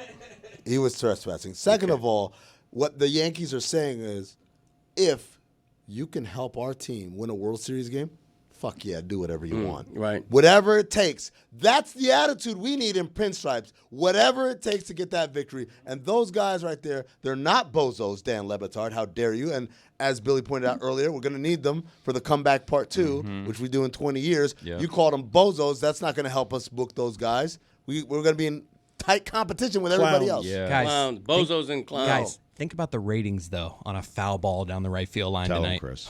I will tune in right then. Let me know when it happens. Is one of them playing shortstop? Wow. What I don't understand is, in sports, we're very big on, the 12th man, the 6th man. This was the 26th man making an appearance yesterday, and now all of a sudden... The 10th man, no? Man, yeah. Well, no, sure, It's not whatever. The whole roster. It's just the guys sure, on the field. 10th man. They're But there's a brothers, DH, right? and They it's are a brothers. confusing Actually, they situation. wouldn't be the 10th man because they were on defense or on offense, so they would be the second man. Amin was so insistent on getting that qualifier out there that I don't think he heard us both shout they're brothers, Yeah, they which are. is not something that they're not I didn't friends. know We that. thought that was Well, no, friendship they're teamwork. I saw Friends the are the video. family you Yeah. choose. Mom must be so proud. I've rarely seen you this kind of indignant So over upset. something that I think is pretty silly all in all. Like, yes, Mookie Betts could have been hurt, and yes, generally speaking, don't touch the players. Certainly don't pry them open to get a baseball that's already an out. I think we can all agree on that. However, $8 baseball. they are celebrities and heroes today. Bullshit.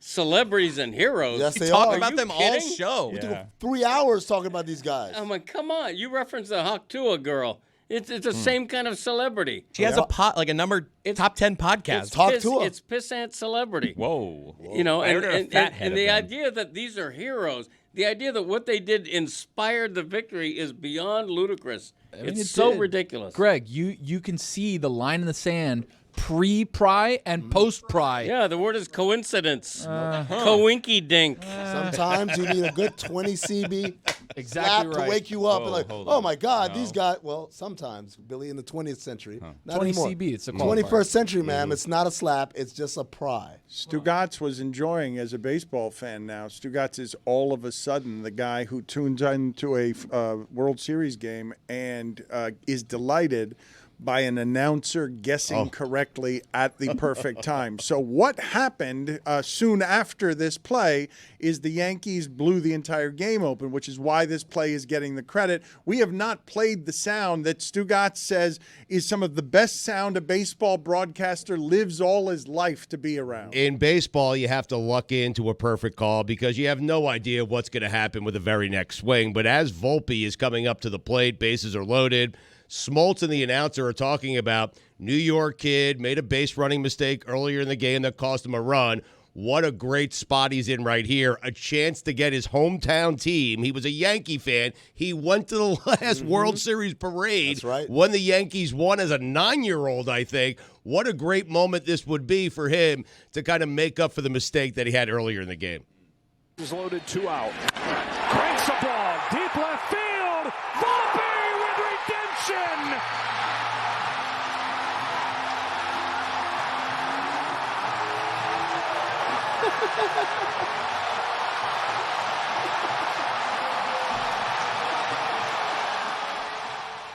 I'd also like to point out something that hasn't been addressed yet. Like, is if we remember the history of this series correctly, when we were in Los Angeles, a fan of the Dodgers reached into playing territory and got a ball out of fair play and didn't really face this scrutiny. But now all of a sudden, a Dodgers jumping into the stands, borderline assaulting some overstated. fans. You hit the person the wrong way. You know, if heaven forbid. Heaven to Betsy, and I don't want to say it. I don't want to manifest or speak it into existence. Betsy forbid. You accidentally hit one of those gentlemen in the temple with your baseball glove. It's over. Now we've got It's concussions. over for crossing into the stands, and we're not asking the question: should we be jumping into the stands? Where's the netting? I thought that we were going to have some netting here. It stops down the line. No. We made this big hubbub about having netting from home plate to foul pole, and some stadiums have done that. Now, all of a sudden, no netting to protect the fans from players just jumping at them, lunging at them after balls that are Head rightfully first. theirs. Head Yeah. first. Swinging mitts wildly. Did we learn nothing from Derek Jeter hitting his face on those seats when he fell into the stands? Beautiful Nothing? face. Billy, last night you were a part of, and if you want more Billy Gill, you can do so on the Pause Up FIU broadcast. Pause up. I didn't realize that we hadn't gotten to the sound yet today of you dominating that broadcast. Finally, some content from that broadcast that we can use on our show. It's a which big is one, what I Dan. was hoping for long before now. What is this sound that we're about to throw it to? Well, yeah, thank you, Greg. It was South Kia Field at Pitbull's Stadium. They made sure to tell us to say South Kia Field a number of times. Good car. Yeah. Great car. Yeah, So, super. anyways, it's a big tilt in CUSA yesterday. It was the last of the Tuesday games. We're switching back over to Saturday games moving forward on Conference USA. But, you know, both teams, New Mexico State, the Aggies, and the FIU Panthers, last night the Sun Blazers, they need this one to stay bowl eligible. It was a battle of a 2-5 team versus a 2-6 team. Don't let the records fool you.